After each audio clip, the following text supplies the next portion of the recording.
Welcome back, everybody, to the Call of Duty Varsity League, and all of a sudden, there's only 3 teams left. Everything's exciting here in the postseason playoffs, and it has been nothing but bangers since the beginning. My name is Seymour. Alongside me is Cruz. We're here to bring you the lower finals in the Call of Duty Varsity League, and Jesse, this one's looking great.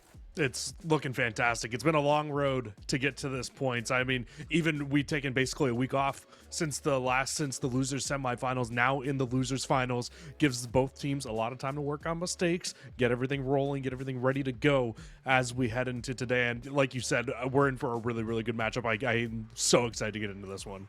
Well, let's break this one down as we're looking at the schedule for tonight. It's Call of Duty, but only one game going on. Bay State College versus Davenport University. Jesse, I mean, this is into the top 3. What are we looking here for pricing?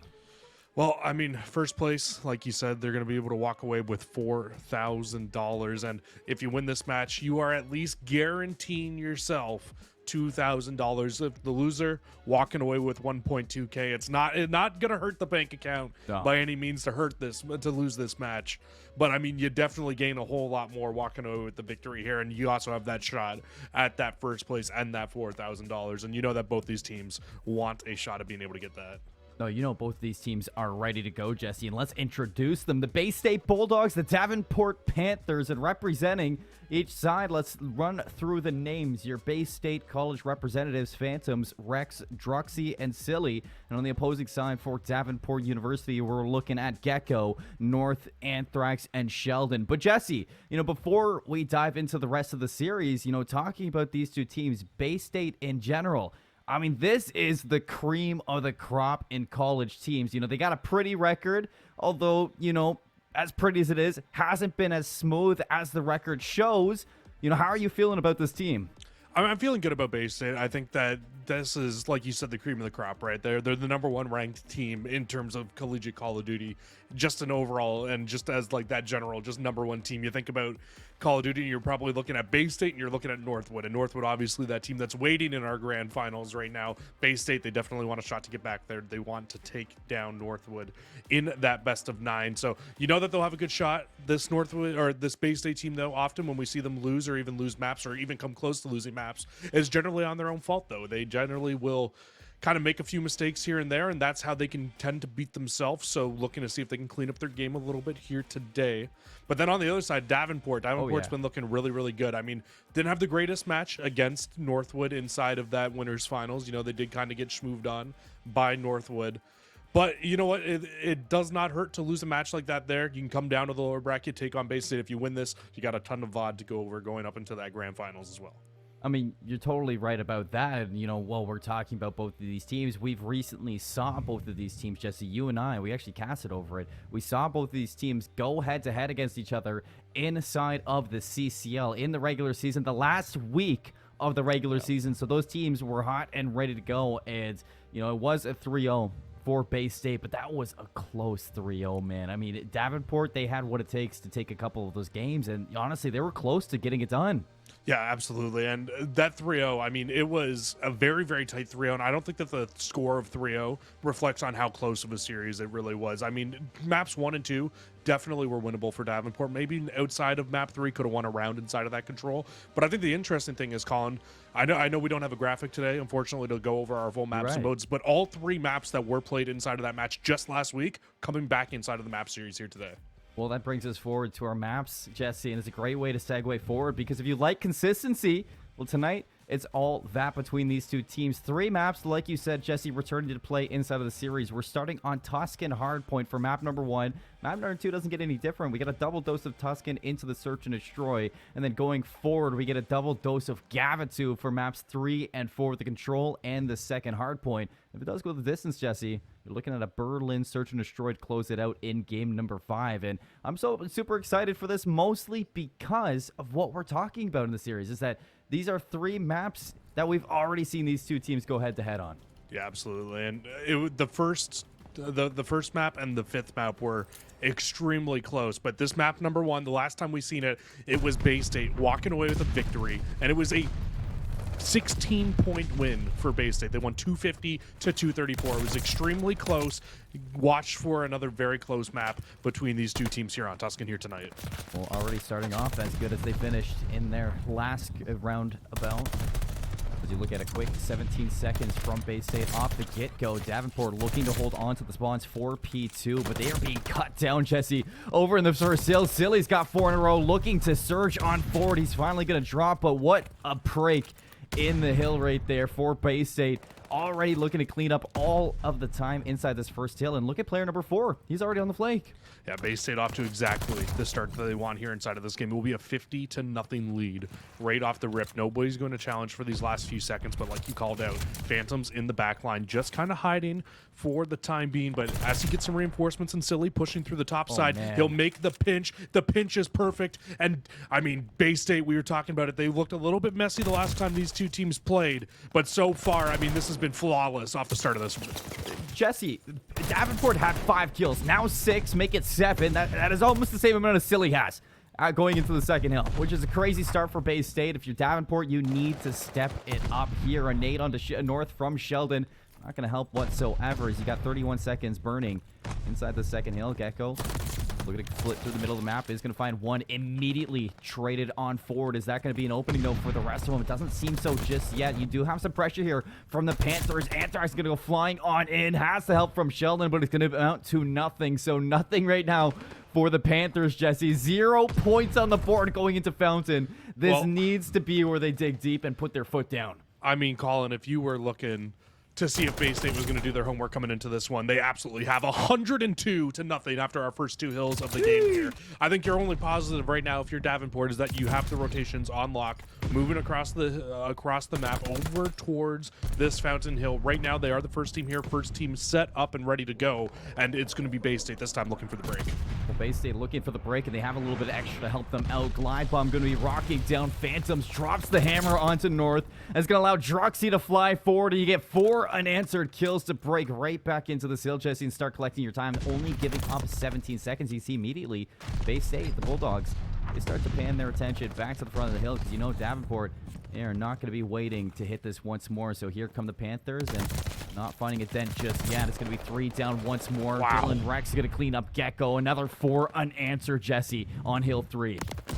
Colin, I think the big difference right now from the last time you saw these two teams play to what we're seeing right now is Silly at the moment. 11-3 to start this game. Silly is just tearing it up at the moment for Bay State here. Once again, we get the rotations. We go over towards P4, over towards the Churchill. It will be Davenport first team here, first team set up and ready to go. But once again, needing to deal with the Bay State players coming around on the flank. They have not picked up Dylan Rex in the back. If they find a few kills here, spawn should be flipped. Here comes Rex. He's going to drop Gecko. Huge influential kill for the back spawns, as you should be getting reinforcements back on the Godheady, and you do. But still not out of trouble just yet. The Bulldogs still looking for the break. Druxy and Phantoms, they surge on forward. They get into this hill. They're making it a little bit mixy, but back and forth kills is good for the Panthers. It's a very good moment, Jesse, as they're starting to get some time under their belt, starting to get some confidence on the map. You can see that this is definitely a moment where the Panthers are looking to come alive. Davenport breathing a little bit of life into their game here. If they can find a way to string this hill and our next hill together, they can bring themselves right back into this one. At least be down only around 50 points going into the second set of rotations, as opposed down to the 100 that we saw earlier on. And Anthrax starting to heat up now on 3 in a row. They win the rotation as well over towards New. Yes, you end up losing out on the scrap time, but in hindsight, does it really matter when you can set up and possibly find a full 60 here? But it's not going to be easy. Bay State, they can reinforce from both sides. Gecko in a good position. He's good for 1 so far. On the opposite end, your team not doing so well, Jesse. On the inside of Hill 5 is going to be Anthrax on his lonesome. Won't be able to walk away with a kill whatsoever. It's Phantoms for the kill, and Rex is going to work alongside him just to push a little bit farther. It's going to blow up in their face, Jesse. So Panthers will be able to re-break back onto this Hill 5, and That 100-0 start that we saw out of Bay State suddenly being caught up here by the Panthers as they're only sitting now 89-150 inside this hill 5. You do see a quick 3 go down from Bay State for the last little bit of scrap time, but I mean, it's still a toss up in the air. You see Anthrax is going to not give it up in the end, so scrap time to Davenport, but heading into the second set of respawns, this is a good way for Panthers to battle back. Davenport needs to find a way to get time, though, on this P1 hill. And the last set of rotations is a full 60 on hill 1 and on hill 2 going to Bay State. No time went to Davenport, and that's where you saw that big lead come from. In the back half of that rotation, Davenport really brought the fight back to Bay State, but you cannot afford to allow Bay State to find those types of numbers again in these first 2 hills, or the game will be over. Panthers now looking for a must-needed break. All 4 players on the same side. Anthrax leading the charge, slides on in. Good kill onto Druxy. Flies with the help of North. Is going to take down Phantoms. It's 2 versus 2 on the inside of this point. But here comes Silly, the man of the hour inside of this game number 1. And he cleans up house, almost finding a third onto Sheldon. But a wonderful dent into the lives of the Panthers to help his team get back onto this hill. Druxy now, a few kills to hold down the rest. And he's going to have some help. 4 go down just like that. And it's going to be around 190 to 100 point lead at the end of this hill. And going over towards our next hill, look across the map. You've got no map position at all if you're Davenport here. Bay State, it's looking like a control round right now. They look like they're trying to break into the B zone, and Bay State just has everything completely set up, just a line of fire across the middle of the map right now. And you know how hard that B zone is to break, Jesse. You can see Phantoms on a power position with that sub. Will be able to cut down 2, and the help of Rex is going to be 3 down for the Panthers as he hops back into this hill. He's got some pressure from the backside. Just going to lay prone in the hill. Let his teammates up top take care of business. And you got Anthrax, the closest one to this hill. 32 points to collect inside of this hill number 2, Jesse. It's not enough to finish this game if you're the Bulldogs, but you can get close to closing this one out, and you can really put this out of the mention.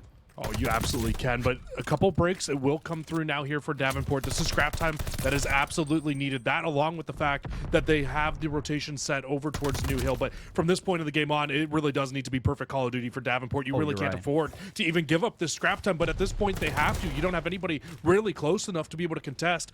Bay State's going to be 17 points away from closing this game out, and the push now coming through rooftops. North's going to take down Rex, so no backside just yet. It's heads-up play from the Bulldogs. It snaps onto Anthrax through the middle of this map. Gecko looking to pick up where Anthrax left off. Wonderful 2-piece.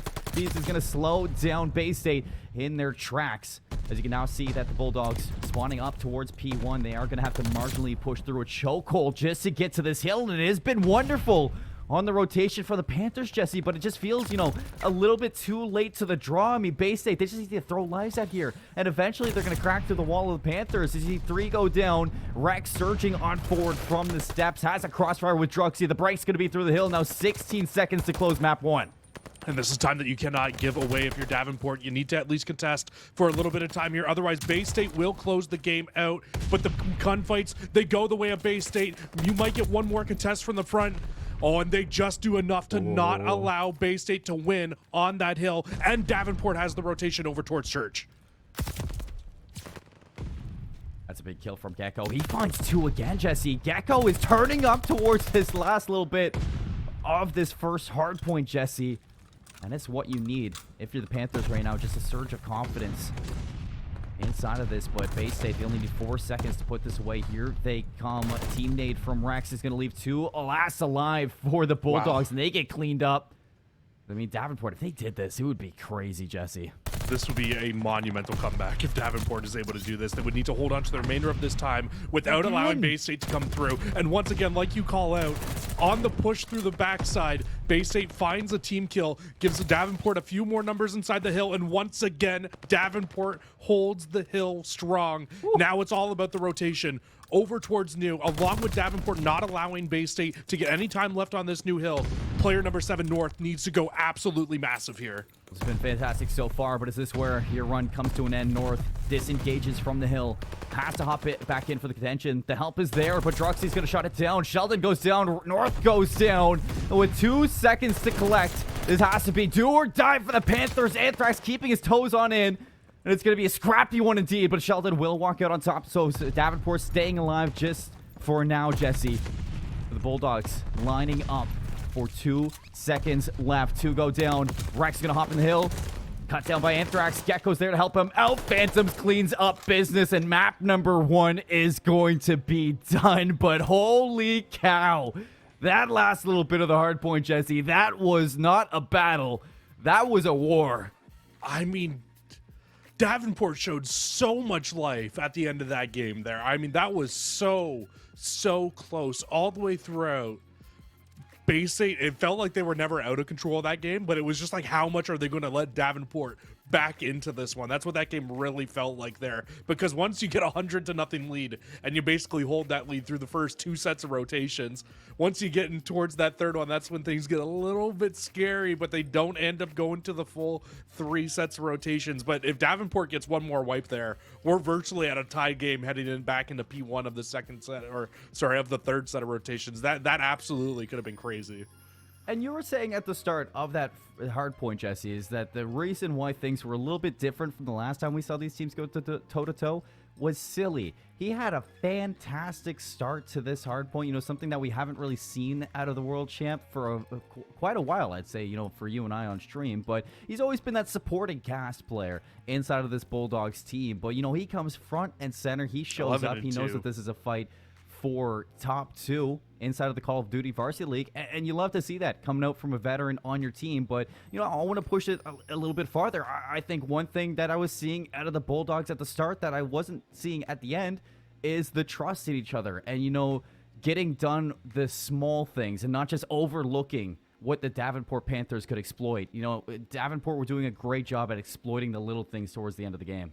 Yeah, absolutely. And I think the big thing with Bay State that we saw at the very start of that game was that was the Bay State that we expect to see every single game, where they're just coming out and they're just running through every other team. That's what we should be seeing from this Bay State roster. But Davenport was figuring them out by the end of that game. They started to get the breaks that they needed. Maybe Bay State took the foot off the gas a little bit towards the back half of that game once they thought that they had it in the bag. And then, you know, Davenport, they brought it back a lot closer, and Bay State was eventually able to close it out. But yeah, I mean, if you're Bay State, I think that Davenport just kind of showed you once again, like, yo, you have no opportunity inside of this series at all to take your foot off of the pedal against this Davenport roster, because they can take you to the limit. That is twice now that we've seen a Tuscan hardpoint between these two teams, and it has gone pretty much the full distance. The first time it was a 15-point game. This time, yes, it's a 40-point game, but Davenport really brought that one back in the second half. And, you know, you bring up a good point on, you know, letting off the gas is just something you can't see out of Bay State, but it's something that we've seen from this team against other teams, Jesse, in the CCL. You know, against those top teams, or a top team like Northwood, we see Bay State sometimes get a little bit ahead of themselves, and there's no room for that, as you said. So moving into the search and destroy, this is a good place where I want to see Bay State maybe set a goal for themselves. You know, look in the search and destroy to limit the mistakes that we've been seeing out of them, the small little mistakes that allow their opposing team to get back into things. Because, I mean, you saw it off the start of the hard point, that 100-0 lead is something you would expect from a team like Bay State. Yeah, I mean, I don't even know necessarily if Bay State was making mistakes or maybe just getting a little bit of ahead of themselves at the end of that game. It felt like they were just trying to push scrap time and push scrap time and push scrap time to try to close the game out. And, you know, when that happens, that's when things can kind of start to snowball against you. But they still got it done at the end of the day, right? So at any point in time, they could have just said, hey, screw it. Give them this scrap time. Let's go set up and get a full 60 and win the game here. And they probably would have, but they kept hitting for scrap over and over again. They were just making their lives a lot harder than they needed to be at the end of that game. If they full rotate and just set up for one of those hills, they probably put that game away a lot sooner on inside of that one. But now going in towards the search and destroy, like you were saying, this mode was the mode where we saw Davenport making all the mistakes inside of the last series that we've seen between these teams. It was a Bertland search and destroy. It was a 6-2 victory for Bay State the last time. But I think that Davenport could have won all 8 of those rounds. They had the man advantage at one point in all 8 of those rounds. Davenport's key to success here on this map is to limit mistakes and to use their man advantage to their favor once they get it. Rex with the sniper, but Sheldon, he's got one as well. His shooting a little bit quicker. Right off the rip. You get Anthrax cooks the nade, finds the kill on the Silly, doesn't realize there's a second player there, so Phantoms will be able to hold his life for now. But, I mean, this is what you're talking about, Jesse. Man advantage for Panthers. Let's see if they can close it out. Yeah, now a 3v1, so this is an absolute must-win, and they absolutely do. Phantoms able to find the last 2 kills inside of that round. Davenport with a quick first round there on Tuscan. And what was that? It was just taking control of middle of the map and just never allowing Bay State to really have any comfortability on their offense inside of that round. You saw off the start there, Sheldon getting to that position first, Jesse. That's that change in spawns that the defense is now allowed to use so forward.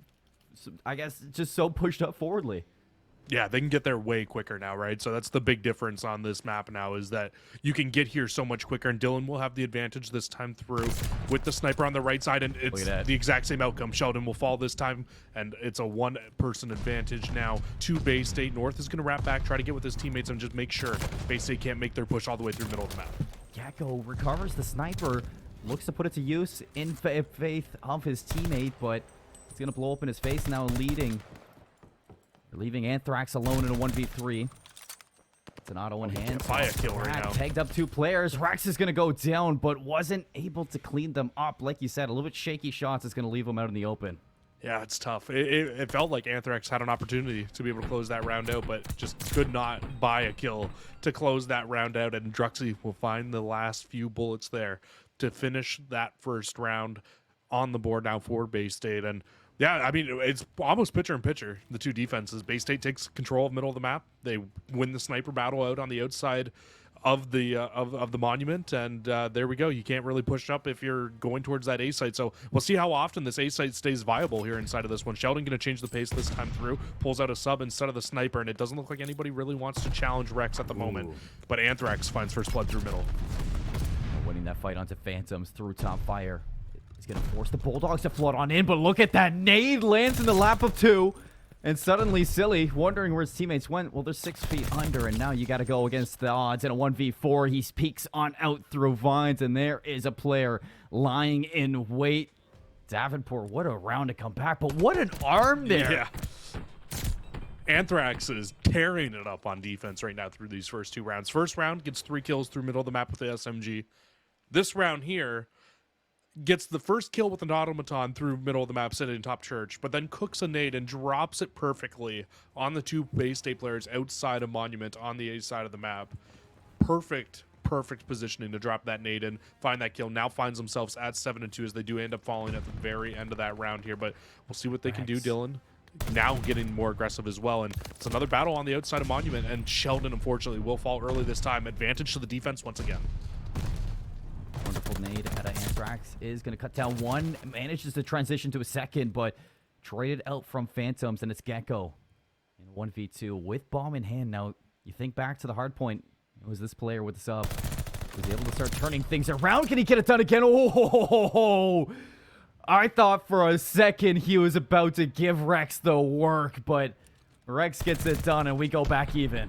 It's always scary when you stop shooting a little bit early and then that player doesn't end up falling as quickly as you expected them to, but does not matter there. Davenport do end up closing that round, aren't able to get the win. Bay State walks away with it. So far, Colin, it's been all defense here, and it just feels like defense gets the first blood and offense just has nowhere to go inside of this map right now. It's just so different to how this map used to be played, where it was just all offense. And once again, North on defense finds first blood and puts the offense in a terrible spot here. And look at that, with numbers, the Panthers, they just fly. They eat them up. Phantom's alone again in a 1v3. North should be able to get eyes on, but he catches the wrong timing. Luckily, his teammate picks up the slack through mid. And the Panthers, I mean, they just get it done again. Jesse, I'd like to see the defensive team or the offensive team play a little bit more reserved off the start, man. I think this battle for first blood, I mean, you can see how it's going already through the first half of this game, and it's defense winning it out. I think if you're offense, you need to be a little bit more patient now. I got a really weird feeling we're about to see a Davenport B hit here. I don't know why, but I feel like they're just about to change the pace. 2 hits towards A have not worked out, and here we go. 3 players through the rooftop side of the map. Here comes the bomb over towards B, and there's only 1 player here right now for Bay State. It's player 4 sitting at the back. It's Phantoms, and as soon as he spots this, watch for Silly to have to make the wrap very quickly through middle. Silly has cross. They come, nice shot to the wall in North for a team kill. Phantoms gets in to take down a second. Numbers to the Bulldogs. North now on an island, but you got Gecko to the rescue to take down Silly. Inside bunks, and Rex doesn't have an eye on that bomb planter. So the bomb should be able to go down unless Rex gets there in time. 1v1. Bomb planted. Gecko not too far behind. He's on the chase right now, Jesse. He knows he's got a pistol and a sniper. So Gecko's going to take the gun to him, but Rex with the sidearm reads him like a book. Rex will keep it going for the defenses, tying us back up at 3-3 here. Huge 1 versus 2 clutch there. Bomb down, sniper and pistol only. Able to get the bomb planter as soon as the bomb goes down and makes the read perfectly here. Not sure if he got a sound cue or something on the Gecko because that snap was insane. The rat comes out in full strength once again, and you find the round again on defense. This S&D has just been back and forth and back and forth. Anthrax is playing unreal Call of Duty at the moment, 10-4 through our first 6 rounds. I mean, Jesse, I don't understand the reasoning in giving up the high ground there. If you're Gecko, I understand fly at him. He's got a pistol, he's got a sniper, but I mean, that thing should be GA'd, man. It is so powerful. Gecko again now in a position where he needs to go big. A B hit from the Bulldogs. Crossfire from North does spot out the multiple players, so going to chip them off, although you lose out on Anthrax. That forces now the hands of Davenport to get some kills, and they do. Sheldon with the boomstick rips off Rex, and that's going to pivot this bomb over to the A side, it looks like. Yeah, I was about to say, this is looking like it could just be a bait over towards B. Now let's wrap towards A. And right now, Bay State not moving at all. I think they're just trying to weigh their options at the moment, figure out what they want to do with this bomb. They can definitely take it towards either site. B still a little bit heavily covered. I'd say even A is heavily covered as well with where North's positioning is, because they can just bounce back and forth, check either bomb site, and it looks like B will be the preferred site. Gecko gets one as well before and doesn't go down yet either. Will finally fall 2v2. Bomb still not down here. 23 seconds left. Sheldon's got a sniper, so you really need North to find something. Here comes Silly, and he's going to drop. It's exactly what you needed out of your air player. Truxy looking to take the gunfight against that pistol player, but you saw what Rex could do with it. Sheldon can do it too. Davenport takes back the lead, and what a wonderful round as well. You got Gecko playing his life for so long towards B, Jesse. And not only that, he finds such a crucial kill on the player Phantoms up top on patio. Feels like what Davenport does is they just came out in that round and were like, hey, Bay State, whatever you can do, we can do as well. We can defend this B site with all our might as well, and it was a perfect defense. I mean, North's positioning up inside of radio, the way he was able to check A, swing back, check B if he needed to, just worked out so perfectly for them. Now, Davenport back on offense. Still no offensive round wins. Going over towards A, and we are not going to see an offensive round win here, I don't think, as well. Not when Dylan's shooting snipes like that. 2 players go down, and it's just North and Gecko alive here again for Davenport. See confidence coursing through his veins, Jesse, with that sniper rifle. Now numbers to the Bulldogs. You can see Phantom's going to take that opportunity. He's going to rush their spawn, takes down the bomb carrier all the way deep in the back at Bay State. Fire one right back onto the board. So what I want to see for one of these two teams to actually be able to win an offense here, Colin, I think that it needs to be a push over towards B, make a lot of noise, and then wrap the bomb back to A. Just try to get as many numbers away from the A side as you can. Win a one-on-one over there, get the bomb down. Because I don't even think we've seen a bomb plant yet outside of the 1v2 that we saw over at the B site. These rounds are just going by so quickly. I mean, these teams are reading each other. You can definitely see that they have taken the opportunity to understand the playstyle of one another on Tuscan Search and Destroy. But will we be able to see an offense, Jesse, or is this going to be just defense back and forth? Davenport on the defense this time around. They're going to have the numbers disadvantage, so they're going to have to kind of dig deep over towards each side. You can see 2 individual players. Gecko just barely misses out on the one. Now on a 1v2. Looking to get out with his life. Droxy doesn't want to chase. In fact, he's actually going to push through Church, so could be able to catch Gecko with his pants down. Now Bay State playing hand in hand. Looking to play the 1v2. See if they trade each other out, but Gecko might be able to catch this player in the bomb. He's up top, but he doesn't get the opportunity. Bay State close it out. It's a wonderful play to play together until you need that power position in the back.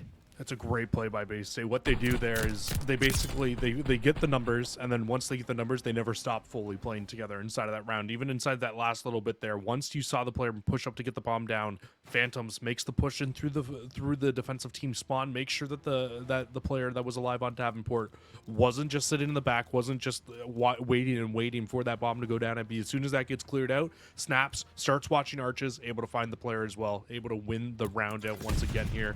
And that's our first offensive offensive round win that we've seen. So now Davenport, if they want to see a round 11, need to answer back with an offensive themselves. And unfortunately, first kill comes through. Druxy with a nade finds the first blood, and now Davenport once again at a man disadvantage. Well, 3v3, Sheldon popping up on the board with that boomstick once more. In fact, North decides to double down. Gecko gets eyes on Druxy through mid, but they still have no idea where Phantoms is. And as soon as Gecko drops into the pit, Phantom's going to even us up once more. Druxy now on the pinch with North. He's actually pushed himself into a better position now to keep eyes off from Druxy, but the bomb rotating over to A with North, and he gets over to Sheldon, gets this bomb down. That's going to put Davenport in a really good position. Oh, and Sheldon spots out Druxy as well. We'll take a few shots, not able to clean them up. But what that allows actually is for Phantoms to get into a decent spot. Sheldon will get the nade though, and now it's all up to Phantoms in a 1v2. Can clutch this game still up here for Davenport. He gets the bomb down. More importantly, Sheldon needs to stay alive, and he does. A nade cook this time from Phantoms will hit its mark. No. 40 seconds to clutch up once more for your team and close this one out. But the Panthers on pace now to see around 11. Get North on one side. Sheldon in a corner. Phantom's going to find the first. North's there for the trade. Wonderful job at a Davenport. We are going the distance on Tuscan.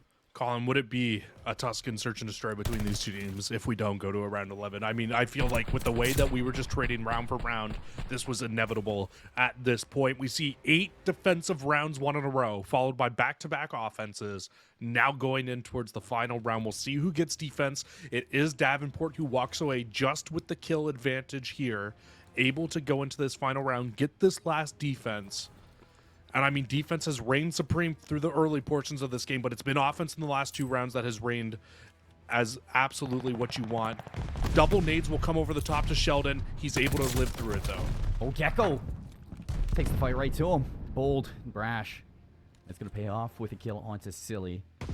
Heavy hitter from the hard point. All 3 players almost trapped towards the A site. Anthrax in a power position to catch some information. Has the backup from Sheldon as well. So a wonderful hold right now for Davenport on these players. You even have North to watch the escape through mid. The only option right now is base aid. You either take these gunfights, Jesse, or you wrap towards B.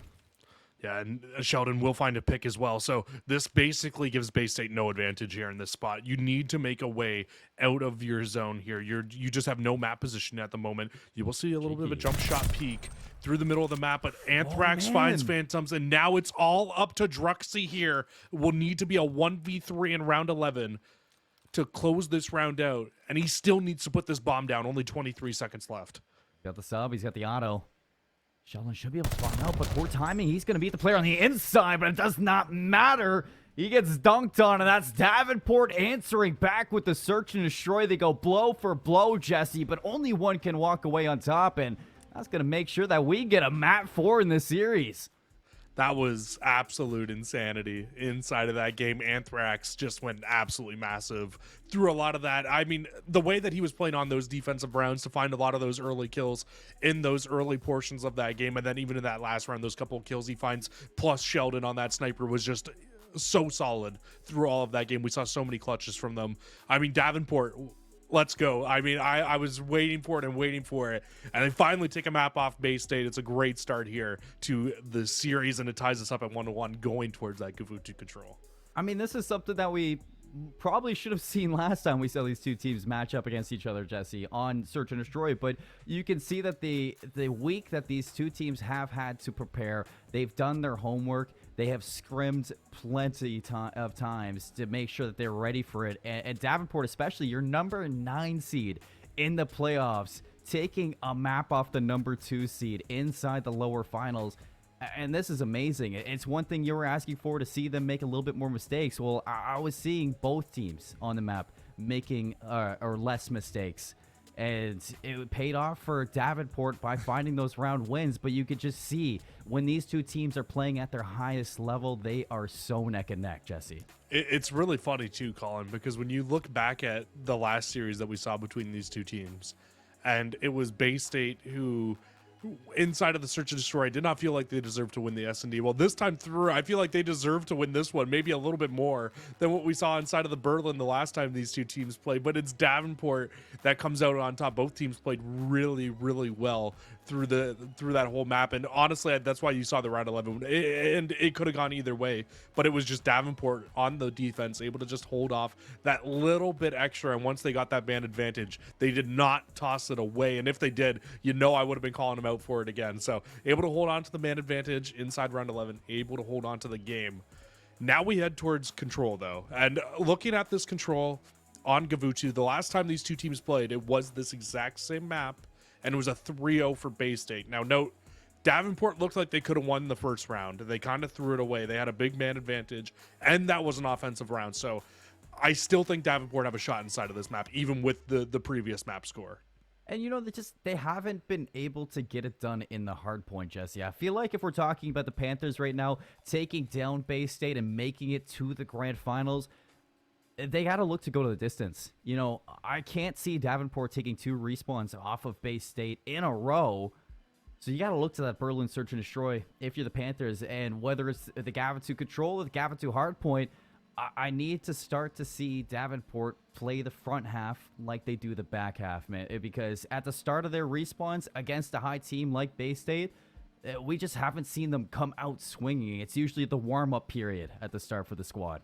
Oh, yeah, for sure. It really does feel like they've come out swinging, though, this time. I mean, yes, that Tuscan hardpoint started off slow, but I think that they're fully underneath themselves now. The back half of that hardpoint kind of brought them back to life, and then that search and destroy. I mean, taking a map off Bay State is just going to pump so much adrenaline through them right now going in towards this control. I'm sure that they're going to come out swinging inside of this map number 3. I'm sure that we're going to see these teams coming out and playing at their best here once again going in towards this game mode. And it's interesting going to Gavutu again, because when we saw Bay State last time on stream here, when I can't remember who they went up against, but I believe it was ICC that they played against, and they played that control. They I can't remember if they lost that control or if they won the control, but they did not feel comfortable on it. And talking to their coach after, they were saying hey, this is what we need to work on most is our control. Well, we saw it the last time and they looked a lot better in it. Now that Davenport have had a week to prepare for this, how are they going to look now bouncing back into towards this control? I think that's the big question that we're going to need to see answered here in the early portions of this game as well. And a lot of times on a map like Gavitu, Jesse, when you see a team that's maybe a little bit lower on the ranking system than Bay State or Northwood, the one thing that always catches them on this is the offensive rounds. You can't allow yourself to be spawn trapped on Gavitu. I know it's so easy to find yourself in that backed up position, but as soon as you do, I would like to see a team like Davenport, who are so good at working together, to slow it down, realize the position that they're in, and work together to battle on out of it. I know that Davenport, they have the teamwork, and at Bay State, they're a team that definitely is going to be looking to push you into your spawn and trap you there. So as soon as that position happens, I need to see a fight back from that offensive team. It's so tough, though. And I know you said it's tough, but it is so hard once you get put into that spawn trap, once you get backed up to the point. But the thing is, though, is I think the best way to kind of get out of that spawn trap is to never get put into it in the first place. I know that sounds really, really stupid to say, but just to make the smart rotations constantly inside of the game. When you are inside of the back portion of the B spawn, and once you're back there and you're spawning up on the South Beach and you're struggling to get out of there, it really comes down to just making sure that you make the right pushes towards the right zones at the right time, and that just comes down to reading the map correctly. And once you can do that, that's how you can get out of that spawn trap a lot easier. But it's just so tough, and right now it just feels like we're just speaking it to the heavens right now that it needs to happen. But very likely we'll see a spawn trap coming at some point through a lot of this game. I mean, you guys heard it here first. If you don't want to be spawn trapped on Gavitu, just don't get put in that position. Exactly. It's as easy as that. Well, let's see if it's as easy as you say, Jesse. As Davenport starting off with the offense, they're going to be looking to not be in that position as we're looking at an early hit to be. But look, I mean, the Bulldogs, they're in a position to pivot this one, set up a crossfire, and they have. Rex is going to ring off a shot onto Anthrax. 2 on the north as well. And you see 3 going down, leaving Gecko the only one pushed up, and this is the danger zone. Gecko goes down 4 in a row. That's going to allow the Bulldogs now to push some presence. That's at least a big kill, though, for Davenport over towards the A side of the map. They get rid of Silly early on here. This at least gives them an opening to get out of that spawn trap right away. If they don't find Silly in that spot and Silly at least gets one before going down, that spawn trap is fully locked in up until that point. But they'll start working on this A tick. Does end up falling. Don't get the tick going through. And now it's already a 4-life lead here for Bay State. And Bay State looking to push forward, looking to press the advantage, and trying to pin these players in the back of their spawns. Anthrax will slip through the line of center of the map. Ends up not being able to get away from the second, though. And you know, Jesse, when we do see the Panthers having a lot of success on this map, whether it's hardpoint and control, is when Anthrax is allowed to just run rampant on the map. You don't expect that against a team like Bay State. Well, let's see if they can start getting this pacing forward like you expect to see from a team as hot as the Panthers. But Druxy nails off 2 up top deck. Gecko for the trade. Won't be able to stay on deck for long. It's going to be Anthrax, the lonesome player inside that ship. Has the help of Sheldon off the respawn, but if you're watching now, you have a pinch out of the Bulldogs. Druxy on one side, Phantoms on the other. 3 get deep thrown from this A zone. You don't even get a tick, Jesse. 12 seconds remaining. This is the last fight you're going to get from the Panthers inside this first round. Such a great play here from Bay State. They've basically shut down every push Davenport has tried to do over towards A, and yeah, they're not going to even touch one more time here. No ticks of progression come through inside of that round for Davenport. Practically a flawless defense there from Bay State. And I don't know the answer here. I mean, you saw variety coming out from Davenport, Jesse, but even with the variety, you saw Bay State comfortably closing out those offensive attacks. It's tough, right? Because when you go over towards B off the start of the round, you cannot lose that fight. You need to be able to win that fight and at least get a couple ticks of progression over towards B, because as soon as you lose that fight, you give up all the map control to the offensive team, or sorry, to the defensive team, who can then just fly forward and start to pin you in the back of your spawn. Davenport never fully got pinned in the back of the spawn, but it was enough to do the damage here. And you can see Bay State not going towards B off the rip. They will go towards A, already working on that tick of progression, already found a few kills here, and Silly's up in the top of the sniper nest. Wilson's playing a little bit wiggly inside the ship. He's been running around like he owns the place. He will finally drop to Rax with a pistol, but it's allowed so much time for the Panthers to readjust, and a wonderful job at Anthrax with the sub and the pistol to take down 3. Will finally drop, but is it going to be Davenport keeping things even off the rip? You have Phantom stopping the clock at 55 seconds, but look around the boat, Jesse. His teammates are falling, and here come the Panthers to take him down. North will remove him, and a wonderful job at a Davenport to restabilize. And that's a big 4 down. Now you can fly forward. Now you can pin Bay State in the back of their spawn as well, and this is where things can get really scary. We never saw this spawn trap fully get ensued to Davenport from the Bay State players, but this time it looks like Davenport, they are ready to lock it in. Bay State's going to try to make the push out through the A side. They actually find all the kills in succession. Now this opens up an opportunity for Bay State to hop onto B. First tick of progression will come through. Can Davenport even stop this from going through? Well, they only have one chance to make it happen realistically, as the second one's about to be capped. Phantoms takes down North, makes it so. 2 ticks of progression. Inside A, only 1 player left.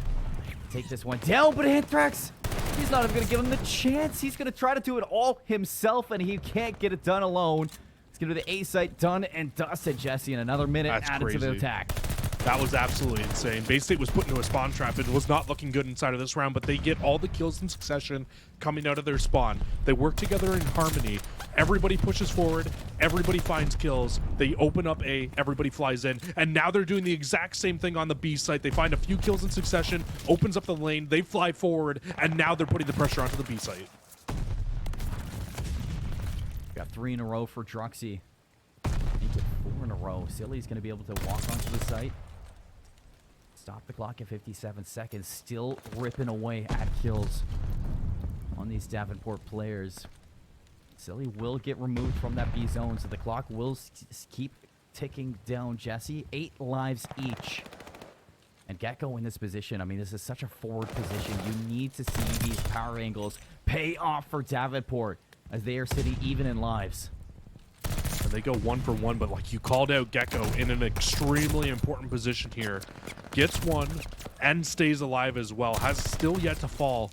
down here. Druxy's trying to get him out of this position, but they just cannot find Gecko. Will cook a nade now to try to get this player out of this position. Nade tags him up. Gecko finally goes down, gives Bay State a small opening here, but it's still 4-4 on lives and only 14 seconds left to make the push. Old Phantom's almost lined up too. 3 versus 3, 9 seconds left. If you're Bay State, you gotta go now. As Anthrax watches in the cross, he's gonna be able to cut down one a second with the help of Sheldon, leaving Rex last alive, and we go back and forth with the defensive holds and stay even on Gavatu for now.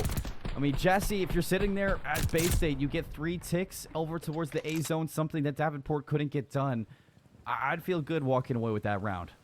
They definitely had an opportunity to win that round, though, so I don't think they're going to be feeling the greatest walking away from it, but the fact that they do end up losing the round out. But yes, exactly. You do walk away with some positives at the fact that Davenport got 0 ticks of progression in their first round.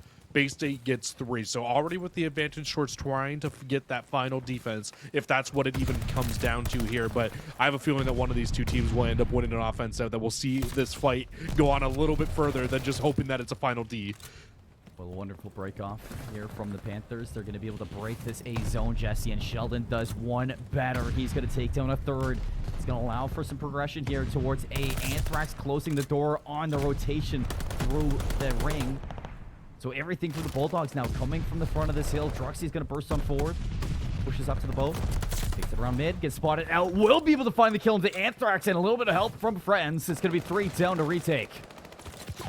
That's a great retake here. Now Davenport actually going to start to move across. I thought that Gecko might have made the push all the way over to try to break in towards B, but not going to make the individual play. Instead, wraps through mid, starts to work with his team a little bit here. Can't get the second onto Rex, though, as well.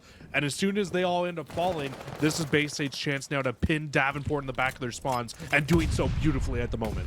This is what we were talking about, Jesse. How will the Panthers break from this position?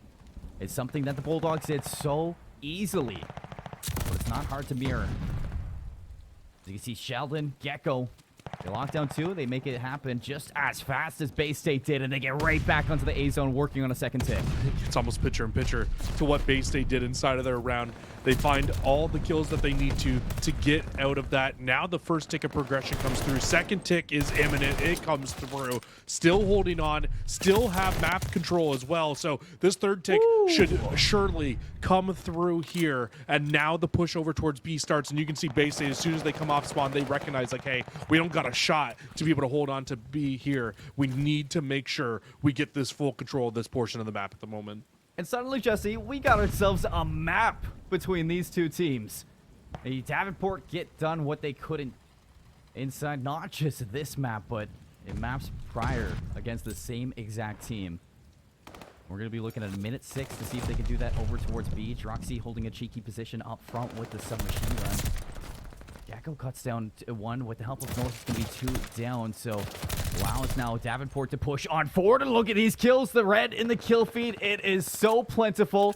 And Davenport now stopping the clock at 53 seconds, looking to get this one done and put an offensive round on the board. Gecko has full streaks. Anthrax is running forward. He's going to find one on the Druxy. Last alive is going to be North on the inside. Has been able to lock down a tick, Jesse, but as the contention comes in, the break will follow. And Gecko, he wants to use the streak right away. Too early. He's looking to battle this one out, Jesse. They want to take its kills.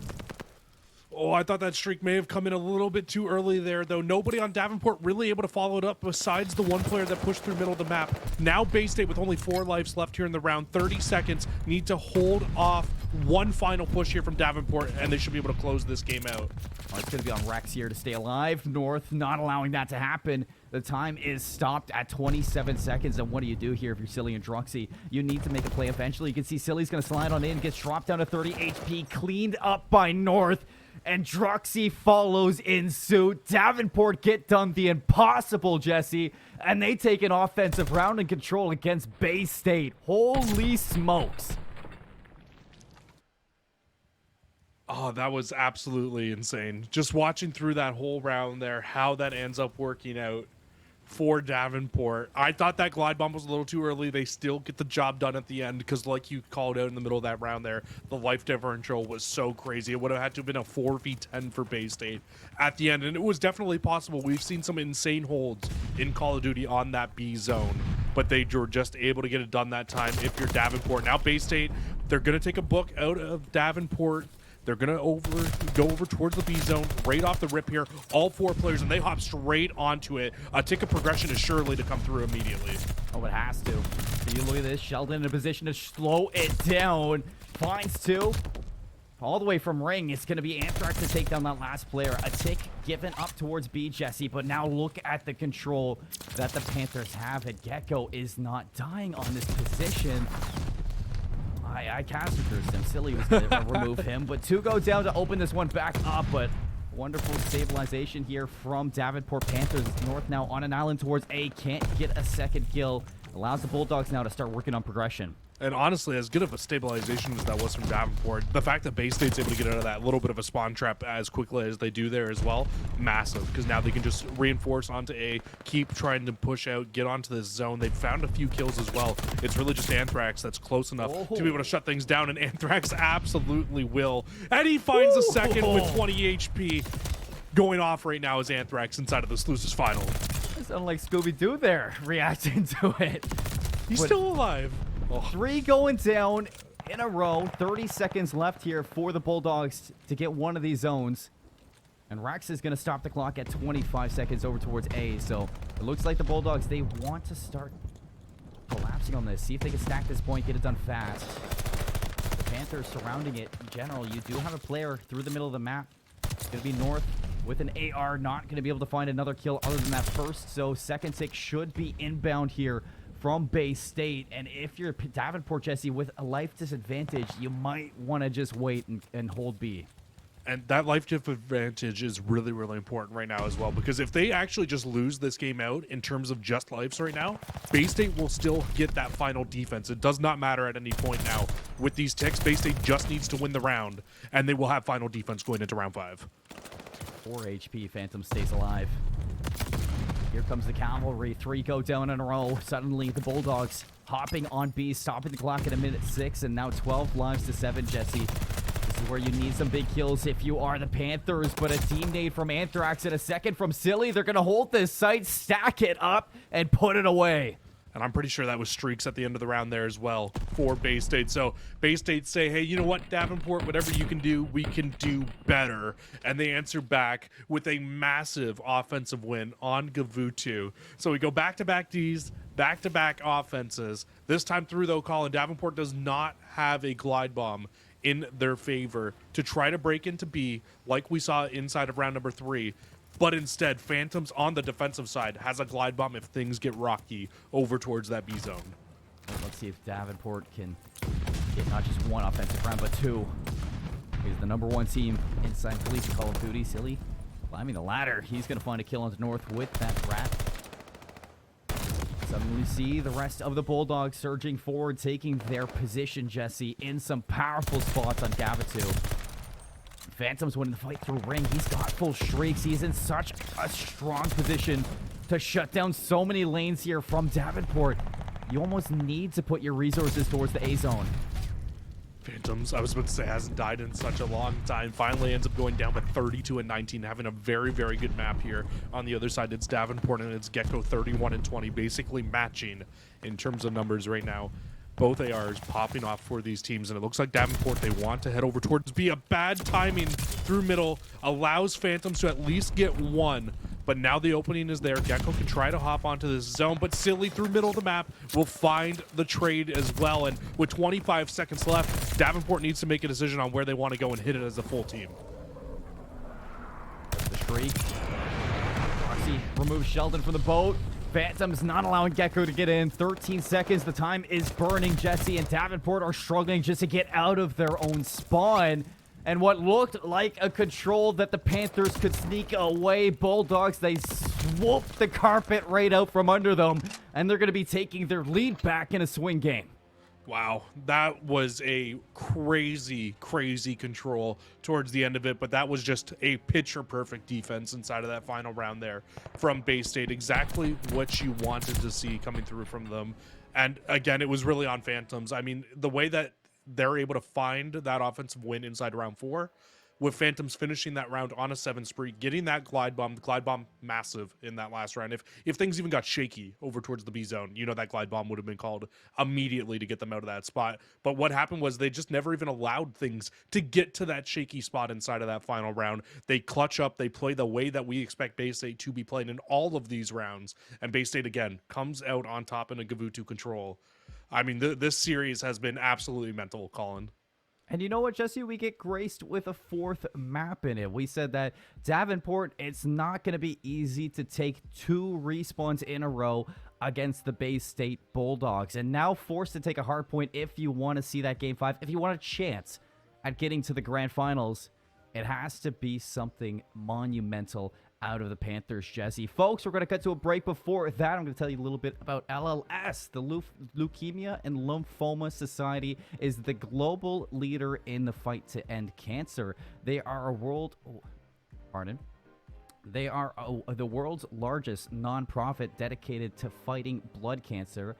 And CSL Esports has teamed up with the LLS to raise awareness and support through this season with various initiatives. Stay tuned throughout the season for updates. One of those initiatives is called Tilt Cancer, which embodies LLS's gaming and esports initiatives. For more esports and to find out where you can create yours, go check this out on CSL's site. But we're going to head to a break, and when we come back, we got Gavitu Hardpoint to see if the Davenport Panthers can send us to a Game 5. We'll see you soon.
If I was going to tell you guys that the number 9 seed was going to take a map, not only take a map, but look to push this the distance against the number 2 seed, I would have looked like a crazy guy on camera. But here we are pushing map number 4 with the Davenport Panthers looking to send it to a Game 5 against the Bay State Bulldogs. And Jesse, the only thing standing in their way is a Gavitu hardpoint. Talk to me a little bit, because it just seems like the bane of Davenport's existence against top teams. Yeah, so the thing with going to this Gavutu, it's the only map now that we, in terms of the respawns, that we haven't already seen between these two teams as well. So that, I think that gives a little bit of an advantage towards Davenport, because, you know, there's not as much film to go over to kind of recap on. They can come out swinging if they really want to, but just looking at the overall of this, I mean, every hard point we've seen between Bay State and Davenport this season has been very, very close. I mean, even that map 1, they were down by 100 points and brought it back to being a 40-point game at the very end of it. And honestly, if they hold on for one more hold, very possibly could have won that game. They could have. Going towards this Gavutu, it needs to be Davenport coming out strong. They cannot fall behind early inside of this map.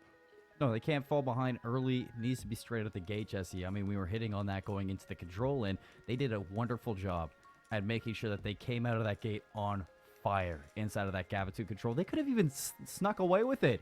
They just slipped up a little bit on the defensive side. But, folks, if you guys are just tuning in, this is the Call of Duty Varsity League lower finals. We're in the top 3 teams. We got Bay State versus Davenport right now. The winner inside grand finals waiting for them is Northwood.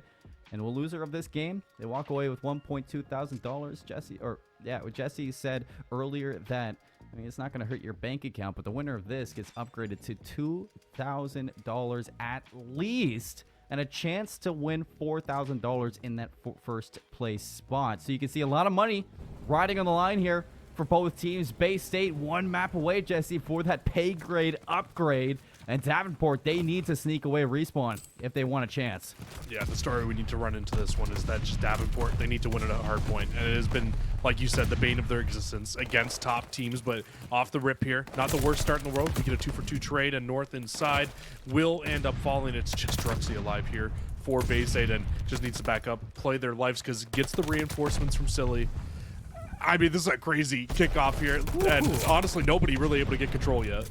It's just scrappy, but I like that it's scrappy, at least for the Panthers, you know, looking to push this the distance, Jesse, because usually in these high-pressure situations, it's what they thrive in. I mean, I talked about back in the control that Anthrax, he's one of those players that on Gavitu, you look to him to just be running around. Well, starting off 3-2, I'm looking to see him get hot.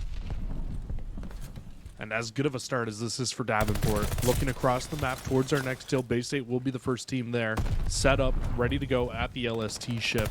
and just waiting now for these Davenport players to try to have to make this break. It will be a 28-14 lead.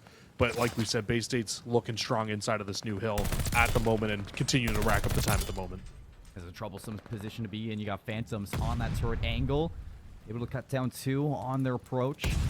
41 seconds still to fight for. You can see Sheldon looking to make his move onto the top deck. However, he's going to have to be interrupted. Now hopping into the hill for the contention. It's going to be a break momentarily, but 3 go down, allowing the Bulldogs right back into the site. It's Anthrax looking to make a quick dash into the hill, but as he darts on in, he's going to be exited by Bay State, Jesse. And now all of a sudden, our attention has got to be drawn towards that P3 rotation.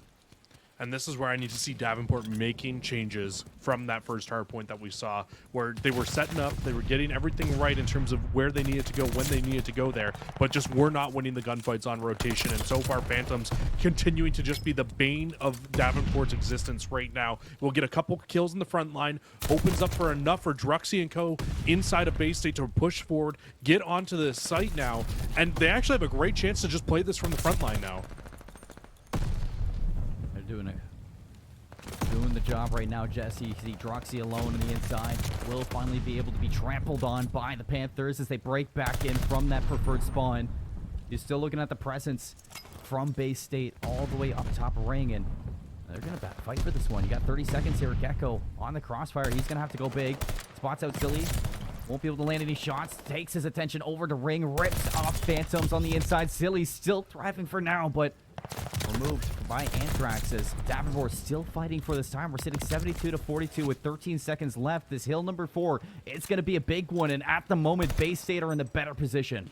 The fact that Bay State's able to fight and hold this from the front for as much time as they did is massive going in towards this next hill, because right now they are still here. They are going to be the first team set up for this hill, and this is where Gavutu gets really different than Tuscan, because all 3 of our final hills can very much so be money hills. That West Beach hill that we just saw, money hill. This hill right here on the radar station, it's a money hill, and then the dock hill for our final hill of the first set of rotations is a money hill. So rotations need to be on point. Bay State, they once again lock it down, and Davenport need to find a way to break.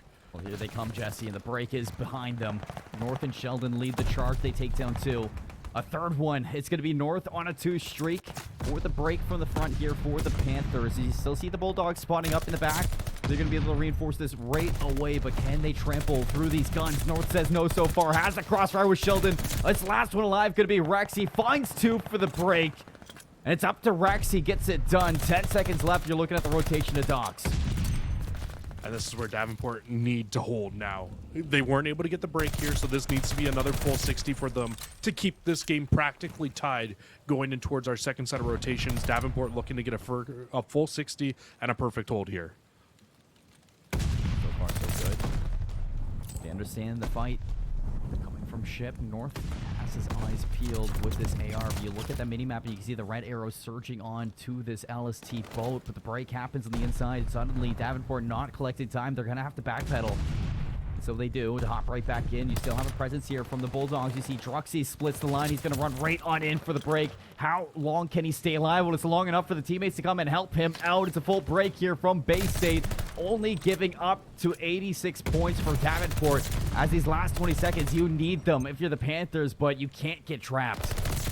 You absolutely can't. And Davenport, they do make the break back out at the very least. They should be able to grab this scrap time here. We'll keep it at around a 20-point game at the end of the first set of rotations. The big gunfight in the middle of the map. Anthrax able to win it out to at least give some pressure towards this ring side of the map, towards our new hill, heading in towards our second set of rotations, but the pressure just not enough. Bay State first team here, they are going to be very much so set up. And as this new hill pops and as we head into our second set of rotations, hill 1 very much so becomes a hill that you can get a full 60 on with the right setup, and this setup from Bay State is looking very strong. And usually when we talk about the Bulldogs, Jesse, we're going to be seeing the right setup.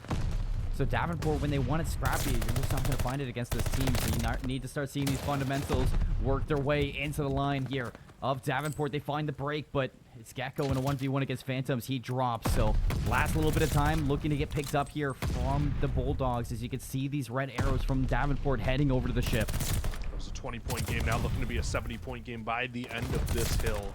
as Bay State just continues to rain down supreme inside of these scrappy hills, inside of these hills where you just need to be able to find these breaks. And it's just Bay State, every final 1v1, it feels like it has just gone into their favor. Now up 75 points. We will have Davenport, first team to LST ship, set up and gaining some time here. But Bay State, once again, on the lookout, trying to make their way in. Phantoms finesses 2. It's a 2 for 2 on the inside, but Silly splits the difference. Gecko needs to turn up with that kill, and he does. It's a big moment there from Gecko, but you still have some players to go against. It's going to be Truxy. Snaps on for the break.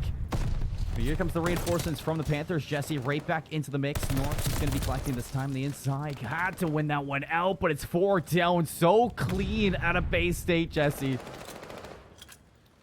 I think if you're Davenport coming off spawn here, full focus needs to be on flipping these spawns now. You need to just fly across the map, try to flip these spawns out because Bay State are going to be in a great spot to try to close this game out. They're at 191 to 117. The rotation now over towards West Beach is on. And there's actually a flank play through middle of the map. Druxy will find the players pushing up in the ring. And as bad as the first setup looked from Davenport on this West Beach hill, this is looking like this could be a closing hill here. I think Bay State can, no, they can't win it on this, but they can get mighty, mighty close to closing this game out. They could definitely put this out of arm's reach for the Panthers, so you need them to go big. That's a huge play right there. 3 go down, leaving Phantoms last alive on the inside. As you can see, the caution for the approach. Sheldon goes right over the edge of the tank, says goodbye and hello to time. For how long? Because you can see those reinforcements of Bay State. They're going to be close, and they're there right away. Gecko now on an island with 12 HP, and the nade's going to clean him up. Last player from Davenport, it's Anthrax close. Has North for the Overwatch, but Anthrax is going to go down, so suddenly nobody in a position to touch for this hill if you're Davenport, but they are in the position, Jesse, for the rotation over to this hill 3. You talked about perfect hard point over in the Tuscan. We saw a wonderful battle back. Let's see if they can get that magic again here on Gava 2. Oh, they're going to need to find that magic and a lot of it. Down 100 points now here. Bay State only need 20 seconds to close this game out. Practically all they need is either one break onto this hill or a perfect rotation over towards Docks. And with that first wipe coming through for Davenport already, looking like it might be the later of the two, but we'll see. Bay State have a few more shots at trying to break this hill, but I want to see them fix what they did in that first map where they just didn't make that rotation over towards New and they just kept trying to hit for scrap. I just want to see them close this game out early on here. We have the recipe to close it out, Jesse, in this 4th game. And Davenport makes it a little bit. See if they can struggle. See, grouping together. Bay State working through the cliffside. And Sheldon underneath. He's going to cut off the rotation. 2 for 2 trade is going to allow Rex to go on in, but Sheldon's going to peek up from the cliffs. It takes him out. It's allow Davenport right back in for the scrap time, but you're looking at Gecko on screen. Silly knows he's here. On the hunt, he's going to cut this one down. Suddenly, nobody on the rotation for Davenport. This is exactly what you want to see from Bay State. They kept it scrappy, but now the full rotation is on. And look how far Davenport is spawning away from this hill. They might not even be able to get here in time. Only 10 seconds left, and Bay State will close this game out. They have a chance, Jesse. 10 seconds left. Druxy holding off for as long as he can. Hops on in. It's 2 down. Clean as ever. It's 3 in a row. Davenport, they're not done yet. As it's 5 seconds for Bay State to close this game. But it's Rex alone on the inside, and Anthrax and Gecko, they have his number. The break happens, Jesse. They hold on for now. And you can see Bay State, they are not done with it just yet. They want to push back. They know they only need 5. So here come the nades. Here come the players as the cavalry are riding on in. Davenport keeps it scrappy. Every single hard point, they keep it scrappy, even towards the end, even when things are getting really, really shaky. But a huge nade from Phantoms, and now Bay State can get in. Bay State can close it out here, and Dylan Rex inside the hill just lays down. They can't challenge, and Bay State is going to the grand finals. Bay State hold it down. Phantoms with the Kobe lines up too, Jesse. And they get the job done. And now they got a date with Northwood in the grand finals. What a game out of Davenport. What a series out of Davenport. But they just couldn't get it done. I mean, the games, the respawns in general, there's a gap between them and Bay State right now. And they just cannot climb that gap. Bay State almost threw it away again, though. They almost threw a massive 100-point lead away again in the back half of the hills. I mean, if Davenport brought that back and won either one of those games, it would have been absolutely crazy wins. But like you said, they fell behind too early again, that when you need to make massive comebacks like that, it's just so hard. If they played like that in the entire game on both hard points, they have a shot at winning. You're right. But if you fall behind like that to a team like Bay State, they will close it out. I'd say like 99.5% of the time. I swear their one job, Jesse, when they get into a hard point, is to give us heart attacks. Because, you know, the start, they look like cuddly teddy bears, and then they look like panthers at the end, just striking fear into their enemies. But it's just too little too late. The damage gets done, and that comeback, it just seems impossible towards the end of these hard points. But nonetheless, I mean, Davenport, they come into the postseason here in the Call of Duty Varsity League, Jesse, and I feel like this team has done nothing but level up every single time we see them. Oh, for sure. And this was their first year in the Call of Duty Varsity League as well. I mean, they came into this season, we didn't really know what to expect. I don't know if they knew fully what to expect, but they were 4 friends who played COD together before, got picked up by Davenport University, came in, and they came in with the fire, and they just got better and better every single week inside of the Call of Duty Varsity League, inside of collegiate COD as a whole. They have just gotten better and better, and they've looked hotter and hotter and hotter as the year has gone along. And I think this just goes to prove you. I mean, like we said, we saw a few weeks ago, we saw them play this Bay State roster, and they got 3-0'd. And it was a close 3-0, but they got 3-0'd. Well, this time they take a map. It's improvements, and that's what this Davenport team is best at, is improving and getting better week in and week out. And honestly, if we see the same roster again next year, they will be, again, fighting for championships. I can guarantee you that. Well, that's enough talking about the team, Jesse, who's dipping on out of the tournament. They get top third. They're going to walk away with 1.2K as a team. But on the opposite end, your Bay State Bulldogs, the number 1 team in collegiate Call of Duty, respectfully, are going to move on now to that game against Northwood in the grand finals. It's a best of 9. You know, Northwood, they're going to be sitting with that +1 advantage, Jesse. But Bay State coming back for revenge. You know that we've seen these two teams go head-to-head, and not just inside the CCL when they matched up and Bay State won, but inside the Call of Duty Varsity League. You know, back a couple of rounds ago, you saw that Northwood managed to get it done in a 3-0 sweep. And after what we saw out of Bay State today, I can't imagine that that's the same Bay State team that we're going to get inside the grand finals. Yeah, I mean, if Bay State comes out as hot as they looked inside of Map 1 and Map 4 today in that series, I'm sure we're going to have a really, really tight one between Bay State and Northwood. And I'm giddy just thinking about a full best of 9 between those two teams. It'll be a really, really good time to watch that match and just watch the Call of Duty in general, just between two really, really good teams. Because as much as we always say Bay State, you know what, number 1 team inside of collegiate COD, yes, they're voted that all the time, but I think Northwood would have a lot to say about that as well. They feel like they are very much so well deserved, and I know multiple people who also think that Northwood is still the number 1 team inside of collegiate COD as well. It's not just Bay State. I'd say it's like 1A and 1B. They're both very, very good right there with each other. And honestly, when it comes down to that grand final, in my opinion, it's going to come down to who shows up and who comes the best prepared for that best of 9 on who's going to be able to take it. Map vetoes are going to be so important on being able to play on every single map in a best of 9 series. You know, Jesse, right now, I mean, you make a good point that these two teams are basically sharing the podium. This is a good opportunity. I mean, they're 1-1 against each other right now in collegiate Call of Duty in a match setting. You know, this is a good chance in a best of 9 format to put on paper who's the better team. And I feel like this is definitely going to shake up a lot of rankings for some people after they see the match happen. I'm just as giddy as you are, and I can't wait to see it happen. But do you think that a best of 9 format is going to make it a little bit more difficult for these teams? It's hard to say because you know that both these teams will come prepared for every single map. Right. I actually think that Northwood might have the advantage, though, in a best of 9. I don't know why. I just kind of have a weird feeling. Well, one, they'll have the advantage of 1 map already as well. But also, I just have a weird feeling that Northwood going into a best of 5 might have a stronger map pool. And like that's a big might. It's not a 100% on that.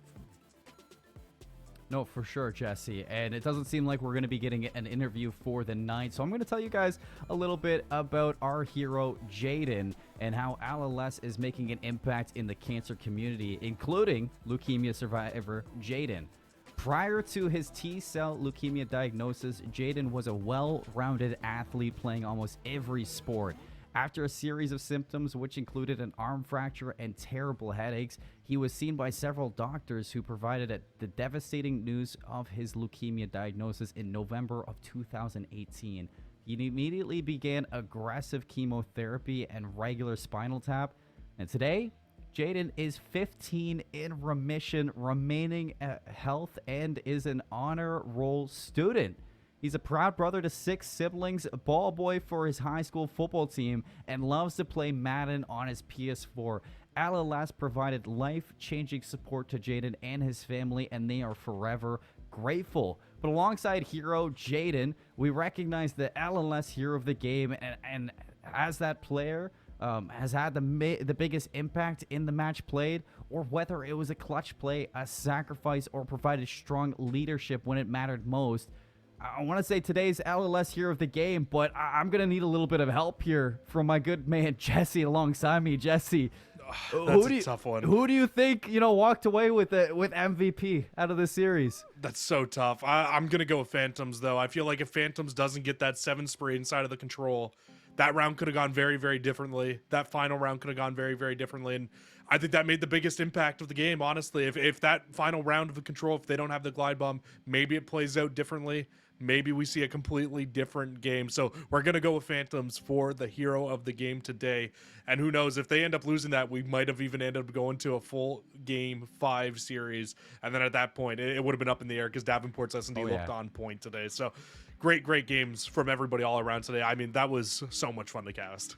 It was so much fun indeed. Jesse, you're completely right. I couldn't agree more with Phantoms walking away with it after the series that we did see. And people tuning in, grateful as always. I hope you enjoyed Davenport versus Bay State, going the way of Bay State in a 3-1 victory, now punching their way into the grand finals for Date versus Northwood. And stay tuned, for NACE Starleague to find out the dates for that grand final, as well as I'm excited to see these two teams go head-to-head in a best of 9. But coming up next, we got Overwatch on the menu. You don't want to miss it. We'll be back soon.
critical matchup that we have here today. We just went through Call of Duty. We got to round it out with Overwatch. And what a better way to finish it off with the amazing teams that we have today. It's UCI, Harrisburg University. It's going to be an absolute heater, and I can't wait to get things started. I'm Los, joined by LaFon. And before we jump into things, we got to say a few words about our good friends over at Medify. And Medify is an online platform that allows players to learn from and play with some of the best players in the world, maybe some of them in this server today. Medify grants players private one-on-one coaching sessions with elite coaches across a variety of games, including Overwatch, and also features a powerful replay review tool, allowing you and your players to submit past matches for review by the best in the game, and get some annotated feedback frame by frame.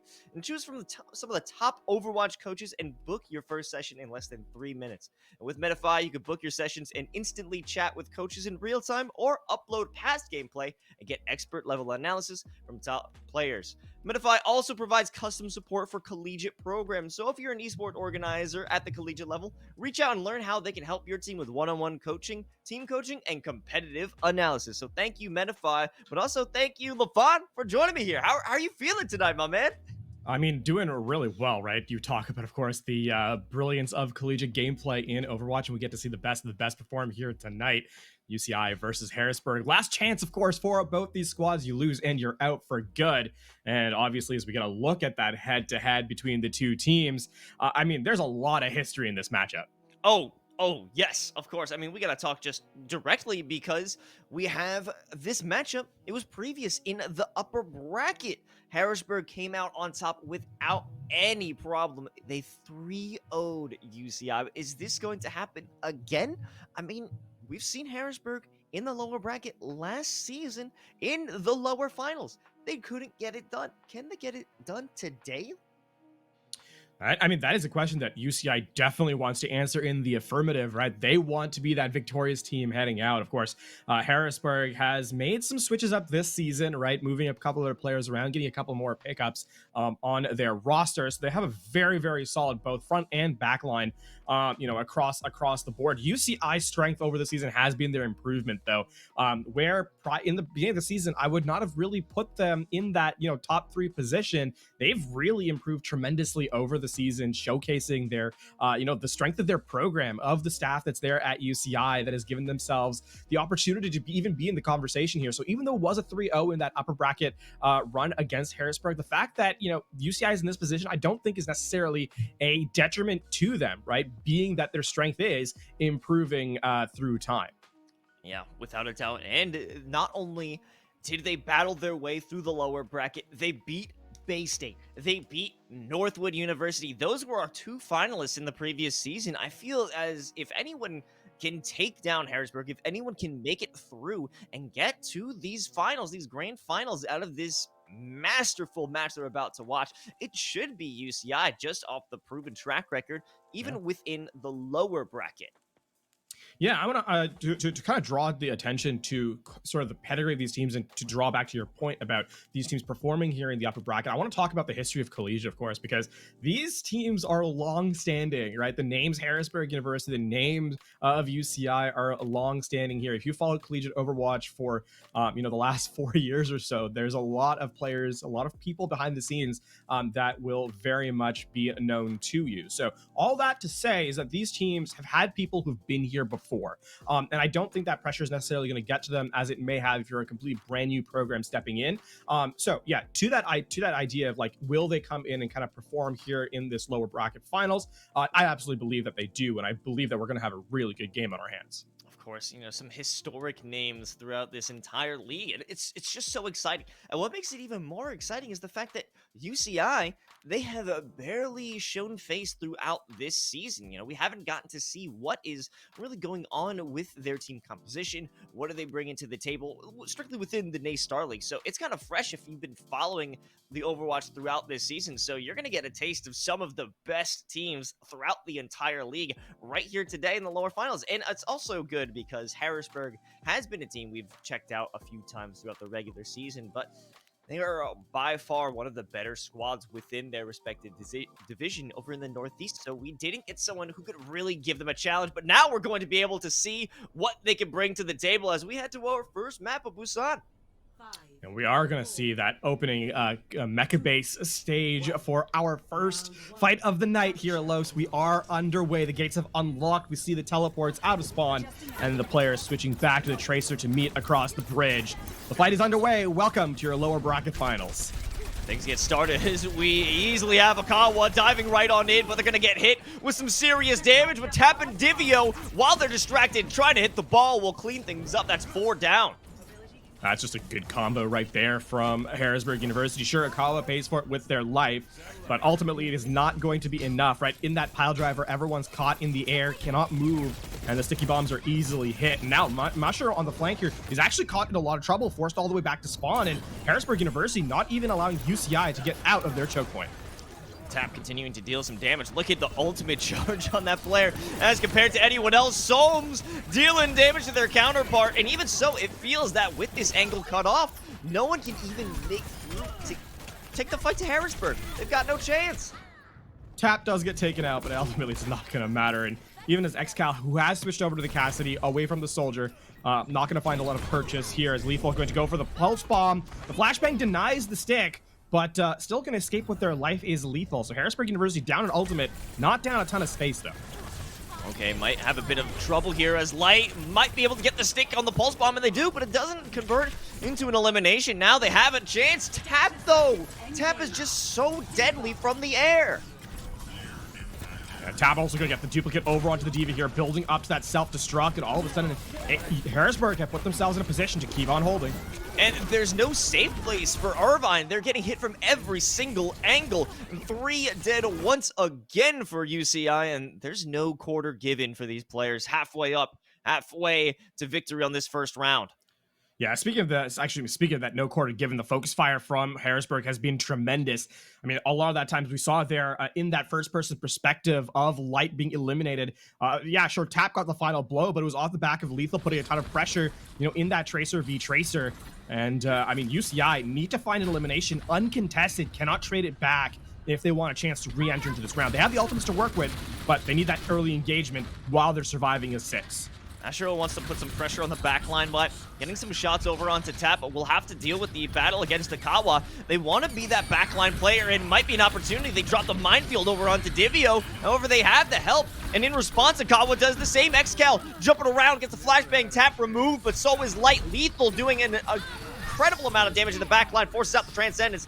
But even so, it's at 99%. It's going to be an ultimate battle. Everything coming out the tank here for Harrisburg University. XCal being caught up in the gravitic flux. Tried to use the Deadeye, but the Transcendence kept them all alive. PGI jumping onto the objective. May be able to buy some time for the rest of the squad, but Akawa continues to bring in the damage, and 3 are dead here for UCI. And this corner play is going to be destructive.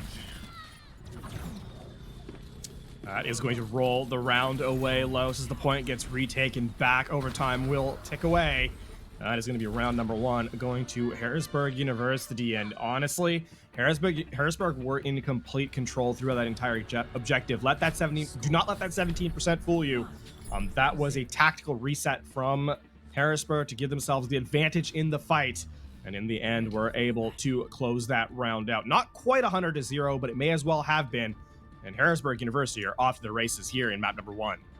Yeah, we have to talk about Lethal getting into the back line. Now, this is a player who just has no problem at all taking the fight over to UCI. And, that's something that Mashiro was hoping to do and be a little bit of a presence on the wrecking ball. That was denied. Anytime they had an opportunity, they were gunned down. Now there will be an adjustment over into the Winston. Might be able to change things up with the double bubble. Going to be able to play a little bit more aggressively with that Winston, right? Be able to take that initial early dive rather than have to kind of peel your backline away. Obviously, a lot of healing here as Supreme is on the Ana. Of course, a lot more vulnerable and less damage from UCI in general. We'll see if they're able to stabilize here. Soames on the high ground off the teleporter from the Symmetra, but rebuffed is Mashiro, and that's going to be UCI stymied for the moment. Akawa kind of hanging around, waiting for that re-engagement, and they will be punished. Akawa does have that extra shield, so they're doing just okay, especially now with the rest of the Execute Light attempting to survive, but even in that moment, they're being battered around. Lethal is there to pick up the pieces and secure the objective. And now, I mean, for UCI, they cannot be staggered out here. They need to escape with their lives, cannot be taken away. A bubble is just going to bully for the moment, but Supreme's still in a ton of danger. And Harrisburg University have not quite been forced to reset yet.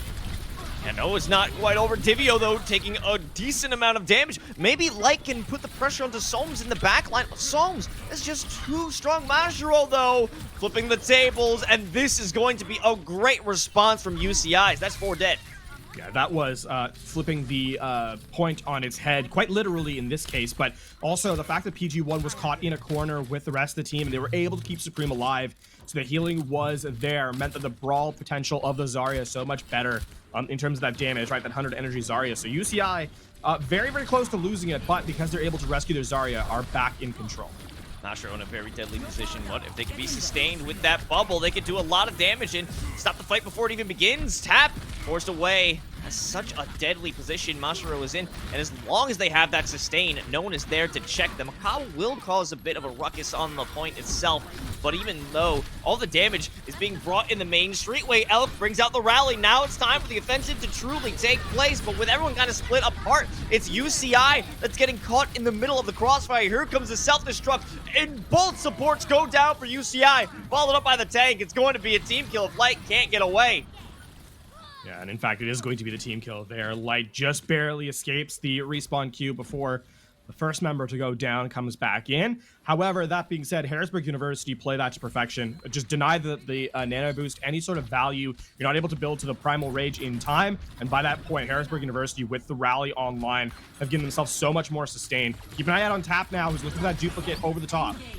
What's it going to be? It's onto Zarya, PG1. They back off. They don't want to give any opportunity for this Graviton Surge to build up here for Tap. And a smart play, but the clock is ticking. They need to get moving.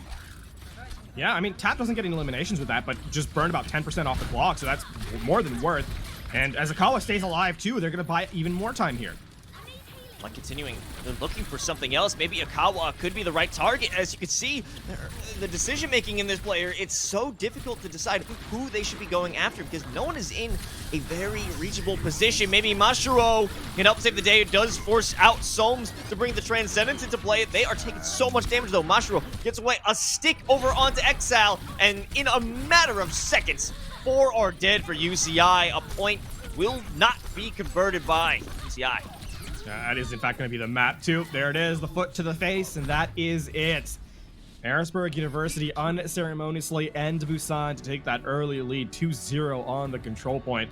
And I mean, that final play is sort of emblematic of the entire series thus far. The aggressive play into the stick onto the Deadeye. You can see the Cassidy stuck in no man's land, just waiting for, you know, it all to end. And we're seeing that opening fight here. There's that pile driver that I highlighted, those sticky bombs, oh so deadly. And Tap, not going to miss those very often. Beautiful tracking in the end by that focus beam, and that's what you love to see. And I wanted to touch upon that a little bit more, and you made a point to it in the first round. It's the focus fire that's being brought out by Harrisburg is so deadly. Players are melted over from University of California, Irvine, and we were seeing a bit of an issue. I believe it was specifically with Light. As they were in the center of downtown looking back and forth, you could see them trying to pick a target, but can't make a commitment. So I think it might be an issue with the rest of UCI being spread apart. They are unable to choose who to go after, who to focus on, and that's why you're having issues with winning those team fights, because they aren't able to pick apart one player and focus in that damage. While that seems to be a non-issue when we're looking at Harrisburg. I mean, you have to give a lot of credit to Akawa, though, for that particular setup, right? Yes, absolutely. The case of, you know, Harrisburg University not really giving space to UCI to execute those clean, you know, those plays as a squad. But Akawa's a big reason as to why that's not being allowed to happen, right? Going in for the disruption with the Wrecking Ball, absolutely. But more critically, getting out alive, and quite often quite healthy too, so not forced to reset onto health packs, is able to rejoin the team fairly swiftly for, you know, these mid-fight aggressions. And on top of that, you know, when you've got a Wrecking Ball that's causing that much chaos, all of a sudden, you know, your time to make decisions is cut almost in half. And as quickly as these teams play, as good as these teams play, we're talking, you know, seconds cut in half. So you go from 5 to 2, and all of a sudden, you know, a mistake that you wouldn't make just becomes that much harder to play to perfection. Yeah, and we're talking about buying time for themselves, it's also that one critical read coming out from Tap, picking up the Zarya duplication, and it forced out a quick decision. Do you go for the engage and risk a potential Graviton surge to get the team kill, or do you wait it out? And I'm not sure what the right answer would have been, because if you take that engagement, maybe you'll be able to kill off the duplication ultimate. Maybe that'll be done before a Graviton goes in, but even just that additional bubbles being brought into play, protecting the rest of the squad, it's going to be so difficult. And those quick decisions, that quick thinking specifically by Tap to choose that Zarya into duplicate is just a critical play. That is another reason why we're seeing Harrisburg come on top. It's 2-0, and they made it look quite easy considering how high of a caliber this team is. Yeah, I mean, hindsight is 2020, as they say. So obviously, from the benefit of the spectator feed, we can say, all right, that wasn't necessarily the best decision because you wasted a lot of your time, but in the heat of the moment, of course, that's a much different thing to ask of the players. Talking, of course, as we get forward into the series, though, Los, we do have a map number 2 coming up in just a moment. And I mean, this is really going to, this is going to test the strengths of UCI. I talked about them being a team that has learned tremendously throughout the regular season, has improved tremendously throughout the regular season into the playoffs to be that top 3 performer overall, right? Now they need to showcase that here. Control, we know how aggressive it can be, how much it favors teams that are willing to take those fights, especially if they know they can win them. So if you take a lot of fights that you're going to win, you're likely going to win the map more frequently. Harrisburg University showcased that. Once we get into these hybrid maps, into these maps with the objectives that are more focused around map geometry, all of a sudden you can take more methodical approaches, and we'll see if UCI can play a little bit more to their strengths, or at least slow down Harrisburg University in that level of aggression that they've wanted to kind of bring to the table so far in the series. I'm liking this composition coming out of UCI and just a strong front line looking to lock things off. Okay, got baited again. Oh my god, LaFon, why? I've said it before. I can't trust players until the spawn doors open. They baited me again. Regardless, I am liking the composition despite the change off the Roadhog. I want to take that hard front line, but it all comes down to can Lethal get in the back line? And they're having quite a bit of trouble facing off against Lethal in these opening seconds. Lethal just forced recall and took no damage from Light. That's not ideal in a Tracer 1v1, right? Lethal, very living up to their name, quite honestly, on that flanker character. But nice double boot there. The wall bounce from the Wrecking Ball going to put the Tracer back in the disadvantaged position. Light, again, forced to recall before the fight really begins. Tap in a position where they're largely uncontested, have a good angle, a good one-way, and maybe these Storm Arrows timed perfectly to destroy the barrier coming out from Mashiro. Not to mention, Soms put on that Discord Orb, so they're taking tons of damage, but Supreme ready with that Amplification Matrix for this next fight. This Ant Matrix is going to have to find a ton of value here because it's slowing things down quite a bit. Lethal has the Pulse Bomb yet again, and there's the window. Time to make an entry, but in the back line, Light hoping for something. They just get stunned. They have to recall. They have to get back to the rest of their team, and they will find safety in tow. The issue is, how do they take space? They haven't earned it. They've gotten a tick, but what else? Now that the barriers are gone, what are the plays going to be? Tap just on top, finding free range, but no kills are going the way of Harrisburg, but this might be the moment. Here comes the Dragon Strike, now with the Immortality Field about to be destroyed. Soon players shall be falling on the side of UCI, and that's at least 2 about to be going down. And that is likely going to be the fight over. In fact, as that near 1 clip comes in onto the Baptiste, Lethal forced a recall, but the fight is well and truly over here. I mean, Harrisburg University play that as well as they can, right? The Amplification Matrix is so difficult to play up against. We saw it was first Lethal contesting, then Akawa, and then Akawa gets taken out.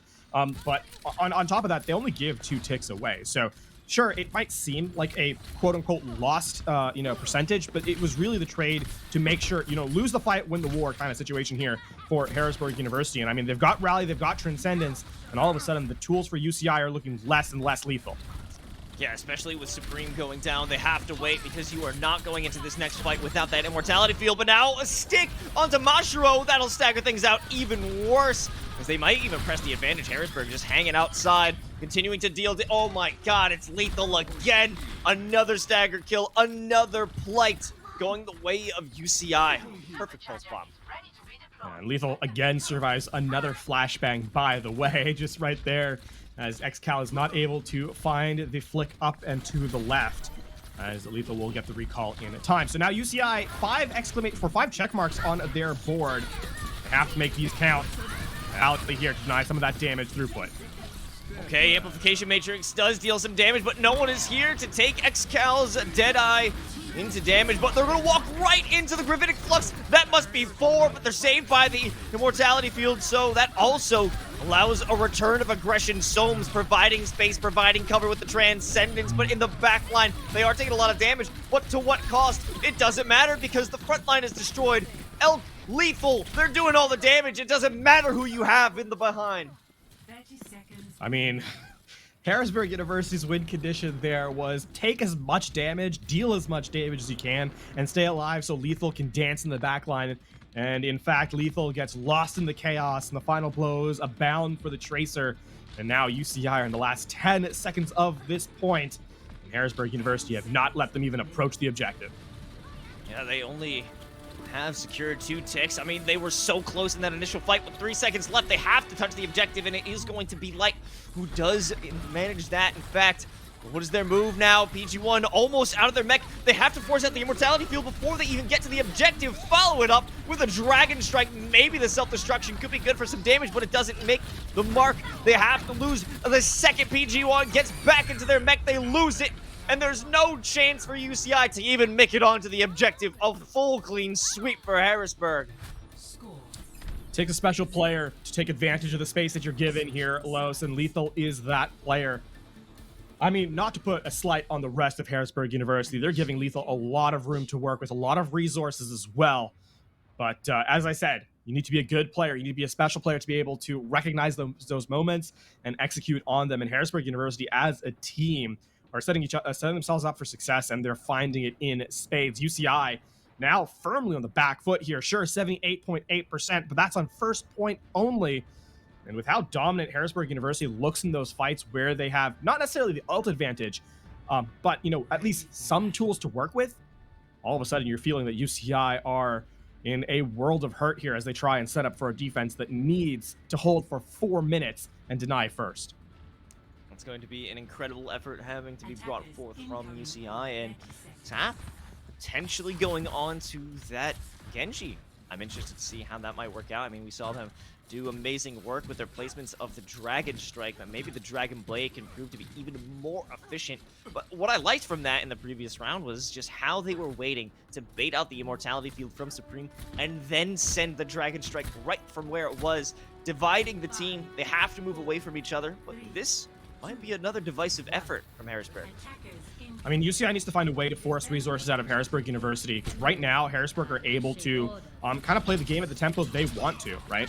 You said they are forcing out the Immortality from Supreme. Yeah, that's absolutely the case, but what is Harrisburg having to expend for it? A couple of blinks, oftentimes, not much more than that. Maybe the grapple from the Wrecking Ball. That's not really a lot in the grand scheme of things. So now, as we look to the second part of the defense, second part of this map, it's already gone from bad to worse. Lethal finds that elimination onto the counterpart, and Harrisburg are in a 5v6. Immortality Field already displaced, and we still have Lethal in the backline. If they can get onto the upper platform, that will be a big issue to deal with. I don't think they're ready, especially now that Akawa going in with the pile driver. Tap dives right onto Supreme and finishes it off onto Excal. Now that's so much effort lost here for UCI. They're all stuck in this corner behind the barrier. Didio taking a lot of damage, but they will be able to back off. The barrier is still good for them, and they have the support for the rest of their squad, especially with Elk taking the fight in the front line, and that is an easy wipe of eliminations here on the first point.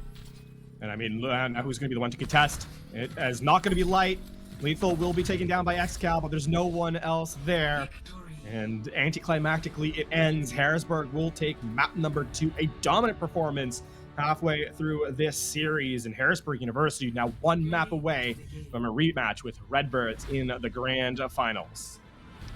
This is just looking absolutely insane for Harrisburg. A phenomenal performance being brought by this squad, and just this is a very easy decider. Shows you how much control Lethal has within the map, how much freedom they've been granted by the rest of their squad, how much peel they've been getting by distracting the rest of the team of UCI. Lethal is having no problem whisking their way through the defenses and finding those crisp eliminations. I mean, now it's time to showcase what you're made of, UCI, because there is no more room for maneuvers. There are no mistakes to be made. It is do or die, literally, for them. Their season is on the line. And hey, it was a 3-0 the last time these two teams met in the upper bracket. UCI is hoping for a different look. They'll have to run it back all the way for 3 if they want a chance to make an appearance in the grand finals. We'll have to see if they're able to do it in map number 3. But man, the cards certainly are stacked against them. Yeah, the reverse sweep, not impossible, but seemingly improbable based off of the performances. It's really just an amazing effort put forth here by Harrisburg University. This almost seems like a regular season match for them, LaFon, and it's the lower finals, and UCI is such an amazing team. We know this. Yeah. We know what they're capable of, and it's not being shown today. I don't know what needs to be changed. I guess the first order of business is stop Lethal, get Lethal down, lock them down, but they've escaped even the most harshest scenarios. As you've mentioned, flashbangs have been put onto them, and they still managed to find an escape. Yeah, they say you have to be good to be lucky, and you have to be lucky to be good in both ways. And in this case, Lethal is getting away with some absolutely incredible shenanigans on the Tracer. Some days the game just allows you to play, to the utmost of your potential. And right now, Lethal is in that zone. It sort of feels like from this part of the broadcast anyway. I mean, for UCI, it's easier said than done. But yeah, they absolutely need to put Lethal, slow him down a little bit at the very least. Because a big part of what's kind of going on is, how, again, we touched on this in the map itself, how many resources UCI is forced to expend to comparatively little by UCI, or by Harrisburg, pardon me, right? Again, the fact that it's just a Tracer and a Wrecking Ball getting out most, if not all, your defensive cooldowns is incredibly problematic. And then on top of that, we haven't even talked about tap on the projectile for the most part, outside of the opening gambit on Busan with the Echo. So from top to bottom, Harrisburg have an embarrassment of riches in the damage department, and UCI need to find a response in some sort of mitigation to allow themselves a chance in the back half of the series. And I think it also might come down to positioning. We talk about how they expend a lot of resources, specifically that immortality field. Like, maybe there is just an issue of you're being forced out to bring that resource. Maybe create a bit of less dense positioning that allows so much damage to be concentrated into your grouping, but also that brings in the idea that you could be picked off much more easily if you have Lethal in your flank, if you have someone away from the rest of the healers or away from that immortality field. That also opens you up to so much more vulnerability. So it's such a difficult thing to balance as you want to make your way through this series, because they are at essentially death's door. It's last chance saloon here on map 3. They have to do it 3 maps in a row. And UCI, they haven't given us much of a reason to believe that they could turn this around. But it is well within their abilities to make this happen after the teams that they've defeated. We talked about a Bay State and Northwoods, the previous top 2. So this should be a possibility for UCI, but Harrisburg is just seeming to deny. But maybe things can turn around as we go into Junkertown for map 3. I mean, why not choose a map that gets Lethal away from the Tracer a little bit, right? More long-range sightlines. And I say that a little bit tongue-in-cheek, because if Junkertown, you want to play a Tracer, you absolutely can. Tracer's still very good on this map. A lot of rotations the player can take, but I mean, even still, that undersells the strength of both Tap and Lethal on the respective sniper roles that they play, should you choose to do that. And I think, here for UCI, it's a case of, you're working with the best that you've got here, and kind of hoping that Harrisburg University, doesn't showcase the same level of strength on this third map. And I think in the end, at this level, you expect your opponent to be able to bring to the forefront any composition that they want to. And that should be the expectation for every single team we have in our top 3 here at this point. And I certainly have that for Harrisburg. I do not doubt that UCI has the strength to switch over as well. We'll have to see if they can showcase it as we load into Junkertown in a moment. Yeah, I'm wondering what this first hold will be. I mean, it is going to be Harrisburg on the defense.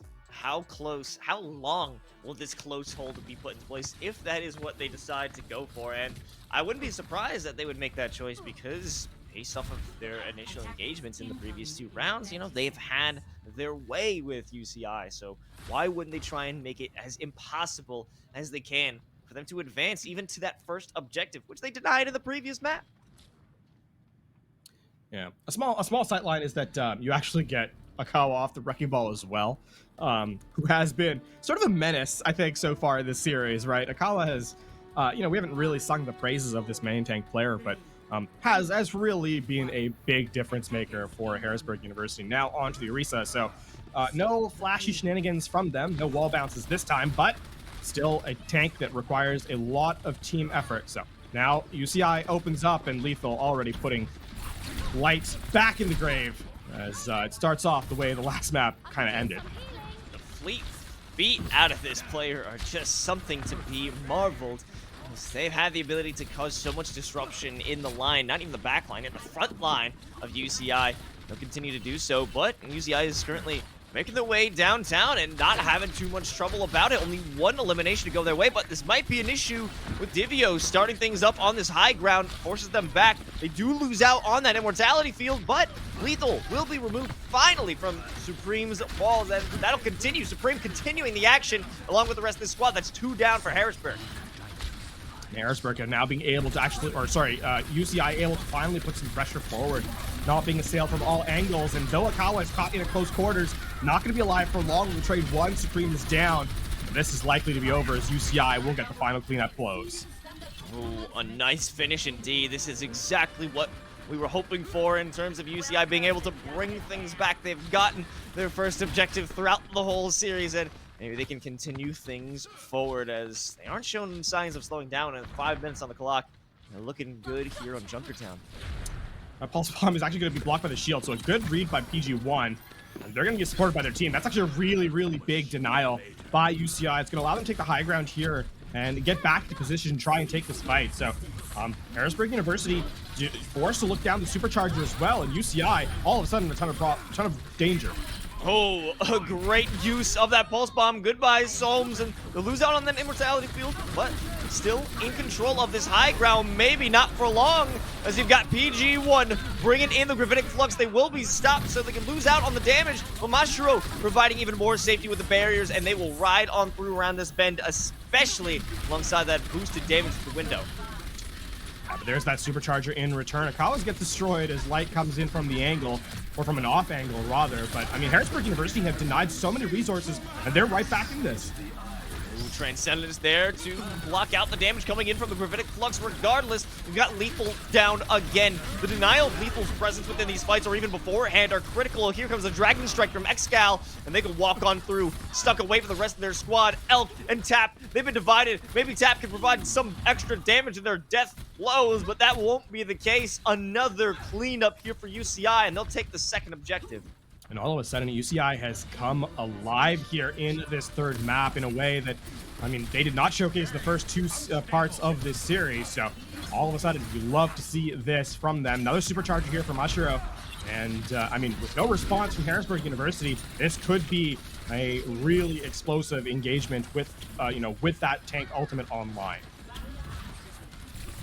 Hey, Light, again, with the pulse bomb. We've seen this happen before. We can see, again, a critical placement. Wait to be a decider, but I think it goes a bit wide and misses the mark. Now it's a supercharger right into the middle of the battle. Tap has the Dragon Blade, though. Maybe this will be a nice backline attack. It doesn't matter, they get some damage in. Is it enough to remove PG1 from the play? Yes, it is. They can continue that offensive. They'll bring him back all the way to their spawn, or maybe even more. That is going to be it. And now this is actually where Harrisburg University have taken a little bit more of the pressure off of Lethal, who honestly has struggled a little bit on this map, something that I didn't necessarily expect to say after the performance that was showcased in the first half of the series. But now, I mean, Harrisburg University have changed their angle of attack just a little bit and have put a little bit more focus on getting Tap into position now. And that's obviously paid dividends in that last fight. Light getting off the Tracer, going over to the Torbjorn. Harder to dive for sure. There it is. That amplification field, and wow, they're gonna keep it going. A massive push right into the faces of UCI, and Harrisburg will take a major hit. Alkin Lethal, though, they use the pulse bomb. They find that value, and maybe it's Soames coming up with some follow-up, and they're taking this fight straight to the face of UCI and coming out on top. I can see, oh, that's the footwork there at the very end, and PG1 forced to hide behind the shield. Opens their back up to Soames for the final blow. And again, now, I mean, UC Irvine, they had 5 minutes plus coming into this third phase, and all of a sudden these brawls, I've started to favor Harrisburg University again, and now in the final moments, they're running out of space.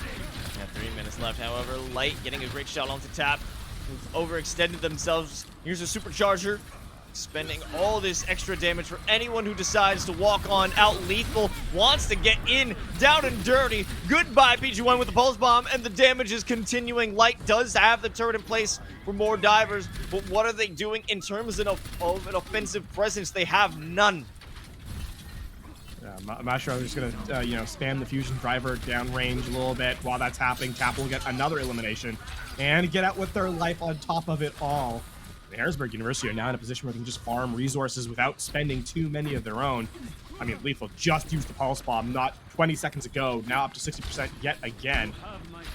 And XCal forced to retreat even as they try and find the elimination.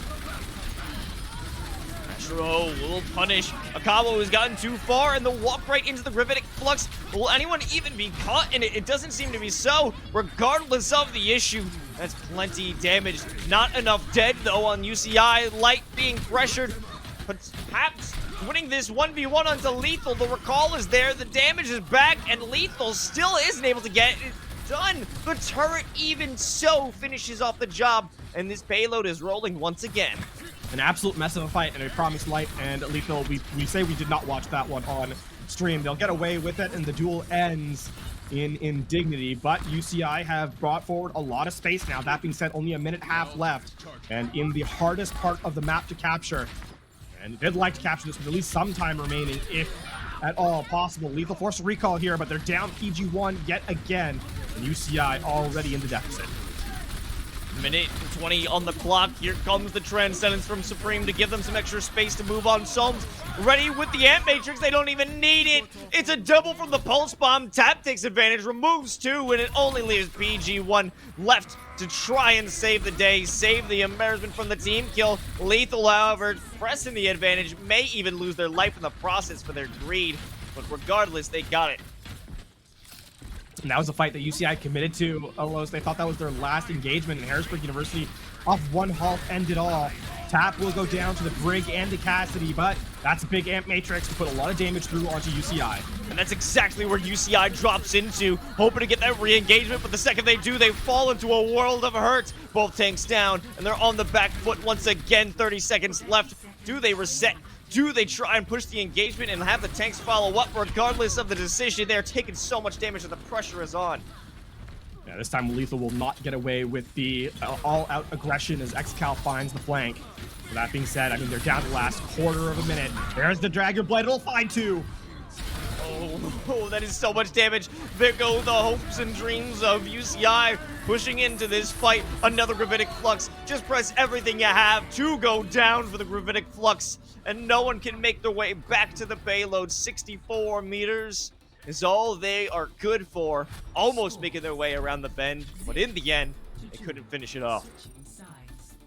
And I mean, Harrisburg University, they are now in the position to end the series here and now. UC Irvine, they made it look competitive in the first half of this map, in the first 2 phases of this map, in fact.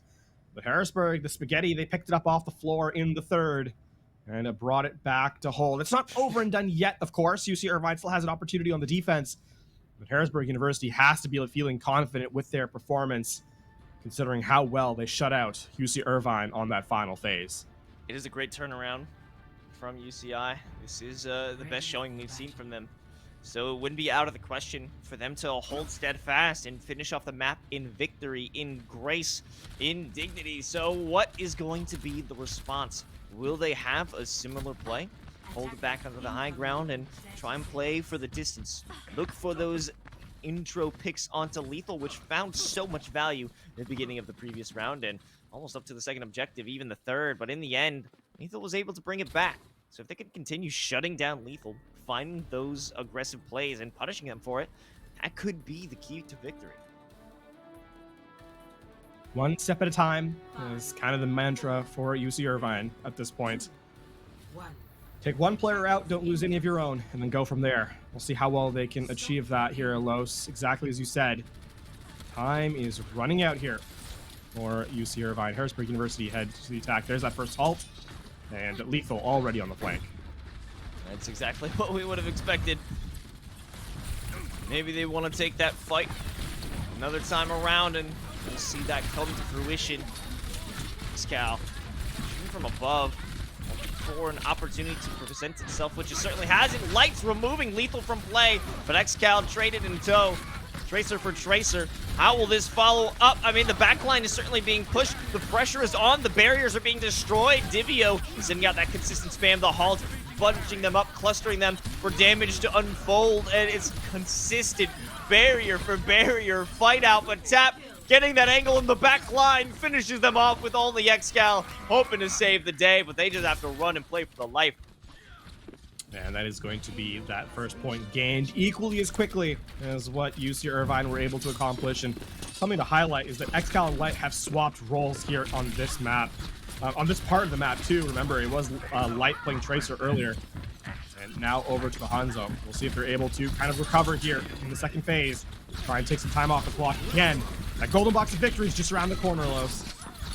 Tap seemingly uninhibited in that play in their back line, but really it's just the rest of the squad. Somes on the Baptiste dealing incredible amounts of damage while the rest of the crew make their way out onto the payload. They're even walking into the third stretch of this map. They want to take the damage. They want to bring it all the way to UCI spawn and stop them from even thinking about touching that payload. Oh, that is a level of aggression there from Akawa. The absolute casualness of that halt to make sure the elimination comes in, and Lethal continues to just play a menace here, not even allowing UC Irvine to walk out of their spawn room here.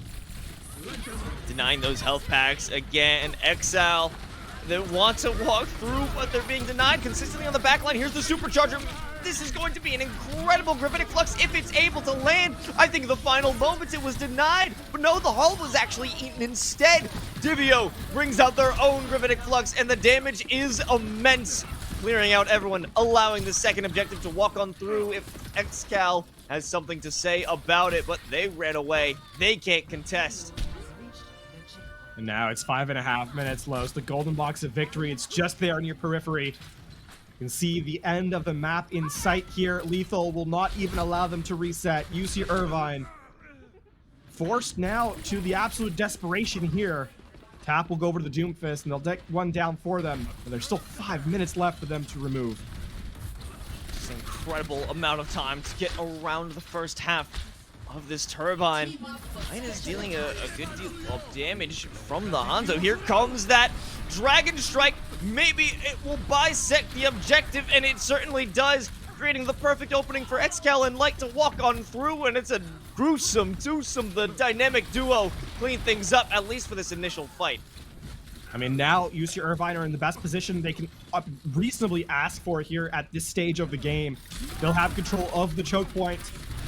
They'll have to they'll have to force Harrisburg University to walk through a ton of spam to get to the objective. They can't lose any players, though. They can't lose too much damage. They can't lose too much shields. And forced off the high ground already, UCI are now required to take a more defensive position. Sitting up top. This consistent duel. And we've seen this many times throughout the series, at least in Tracer on Tracer. And in most cases, it is Lethal who comes out on top. They're being bullied the same as they did earlier. Here's the Pulse Bomb doing a great amount of damage, but not enough to get the elimination. Even so, this payload is at a standstill. Lethal from the top rope, causing a bit of chaos, but they will pay for it with their life. This time, they've got the Ant Matrix, they've got the halt, and back into the side room they go. PG1 getting so aggressive with that Gravitic Flux, or the... Wow. That is an insane play, bringing the fight all the way into that side hall, slamming them into the ceiling, back into the ground for another team kill. This is what you really like to see from UC Irvine. No fear in their gameplay here. You wouldn't know that they're on the end of their series potentially in this moment. The aggression showcase here has been the correct play from them. Light yet again with the Dragon Strike as the team tries to walk through. Tap isolated, top with the with the accretion. That's a ton of damage as UC Irvine try to walk out. There's another Gravitic Flux being brought through by Divio. It does bring down a ton, but now Tap back with the Dragon Strike, with the Dragon Blade. This has been their bread and butter, slicing and dicing. It has caused so much damage previously, but they will be punished. The stun is good, but they are saved by the rest of their teammates. Light has to run away, save their life. If it's even possible, they'll survive with a great shot into Lethal's face. Yeah, That being said, it's still not over and done with yet. That's another good one. As Dash will eliminate Tap. And Harrisburg are forced to retreat for the moment, but UC Irvine, still 2.5 minutes remaining, and they're not really forcing Harrisburg to give up this entire choke point. They will not have to walk back in for free. No, definitely not, but this high ground brought in from Light, they can hold on to it if Lethal isn't that crazy of an influencer in the backline. Use this Dragon Strike to decimate the position, and there it is. The Dragon Strike right onto the Supercharger, but they still have the advantage. They still have the damage, but it will be destroyed. Both the Immortality Field as well as the Supercharger, and the rest of Harrisburg University will follow. And all of a sudden now, this 2 minutes is looking a little bit more dire here for Harrisburg University. Even as they were able to punch through that choke point, unable to keep the fight going. And a lot of that has been down to the DPS of Light slowing Lethal down just enough to give the rest of the team of UCI more space to work. And yeah, good spam there. Again, denies Lethal that free entry. Harrisburg University now down to 1.5 minutes. We're nearing the end of what could be the map here. PG1 taking a lot of damage, but they will have some support. XCal with the Pulse Bomb. Placement of this could be critical window for window, and will both not really find the value that they're looking for. But here's a stick with the Pulse Bomb, but it isn't enough to kill. It does remove the Immortality Field. PG1 in the back line. They have overextended, and so is XCal. This could be a grave error if it's attacked upon. Light taking a lot of damage, and even in the back line, they have to back off, but no ground is really gained from Harrisburg. There it is, Akawa removing players from play. Now Tap with the Dragon Blade. That's it. That's 2 down, maybe even a third to follow, and they'll wait right outside of the spawn and continue to ride this payload through with 50 seconds left. 50 seconds left. Now we need a hero play from UC Irvine. Time is going. It's ticking. The cart is moving. Harrisburg are at their win condition right now. PG1 will not be the first. XCal will not be the second. There will be no one left to contest.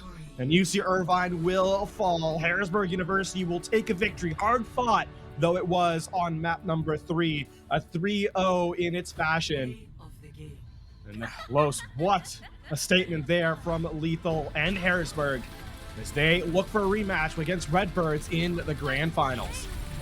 Yeah, previously lost in the winners finals, but you gotta give it up to Lethal. Also Tap, who had so much influence within that final map, specifically on the Genji. Whenever they had the Dragon Blade, it was just a phenomenal set piece to allow them to finish things off. And what a great performance here from Harrisburg University. A 3-0 once again to UCI. It was Revenge Tour coming in from the players from California, but they were wholeheartedly denied and faced another complete loss against the Storm.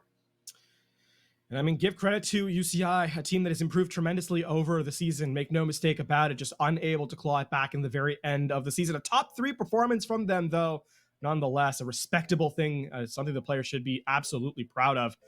And as we turn from them, though, to congratulate their opponents, Harrisburg University, a team that has had it coming a very long time, a team that's been in collegiate for a very long while, have seemed to try and take that next step into being the super team here in collegiate, and at least how they performed tonight have really gotten them to make a contest in the grand finals as realistically superb performance here from the squad. Yeah, it's great to see the Storm claw their way back. I mean, only taking 1 loss here within this playoffs bracket. I mean, that's yet to be seen, as they will have to face off against Redbird once again, the very people who sent them down into the lower bracket. So it's time for revenge. They're on a revenge tour of their own, but at the very least, they have improved. We were speaking about UCI improving. It's been Harrisburg who's improved. They were previously a top 4 finisher in the fall season, and they'll make their way at least to this top 2 place, and it's a great improvement. And it's also awesome to see that we have newcomers in those top spots. It's always been a big speech about Northwood being a very deadly competitor within the collegiate scene. No longer, they've already been eliminated. It's 2 brand new fresh faces for the finals, and I can't be more excited for that.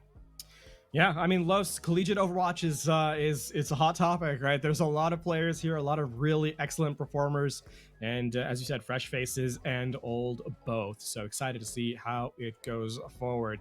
From us, though, we do have to talk about Ground News. Their Ground News is home to over 180,000 mindful news readers who use their industry-first coverage analysis tool to adopt a balanced news diet. The Ground News community is home to people from across the political spectrum, no small feat in an increasingly divided world. Here at NACE Starleague, we want you to be a part of this community too. Check out Ground News online or download the app, available on Google Play and the App Store. Well, so that's going to be the game for tonight, though.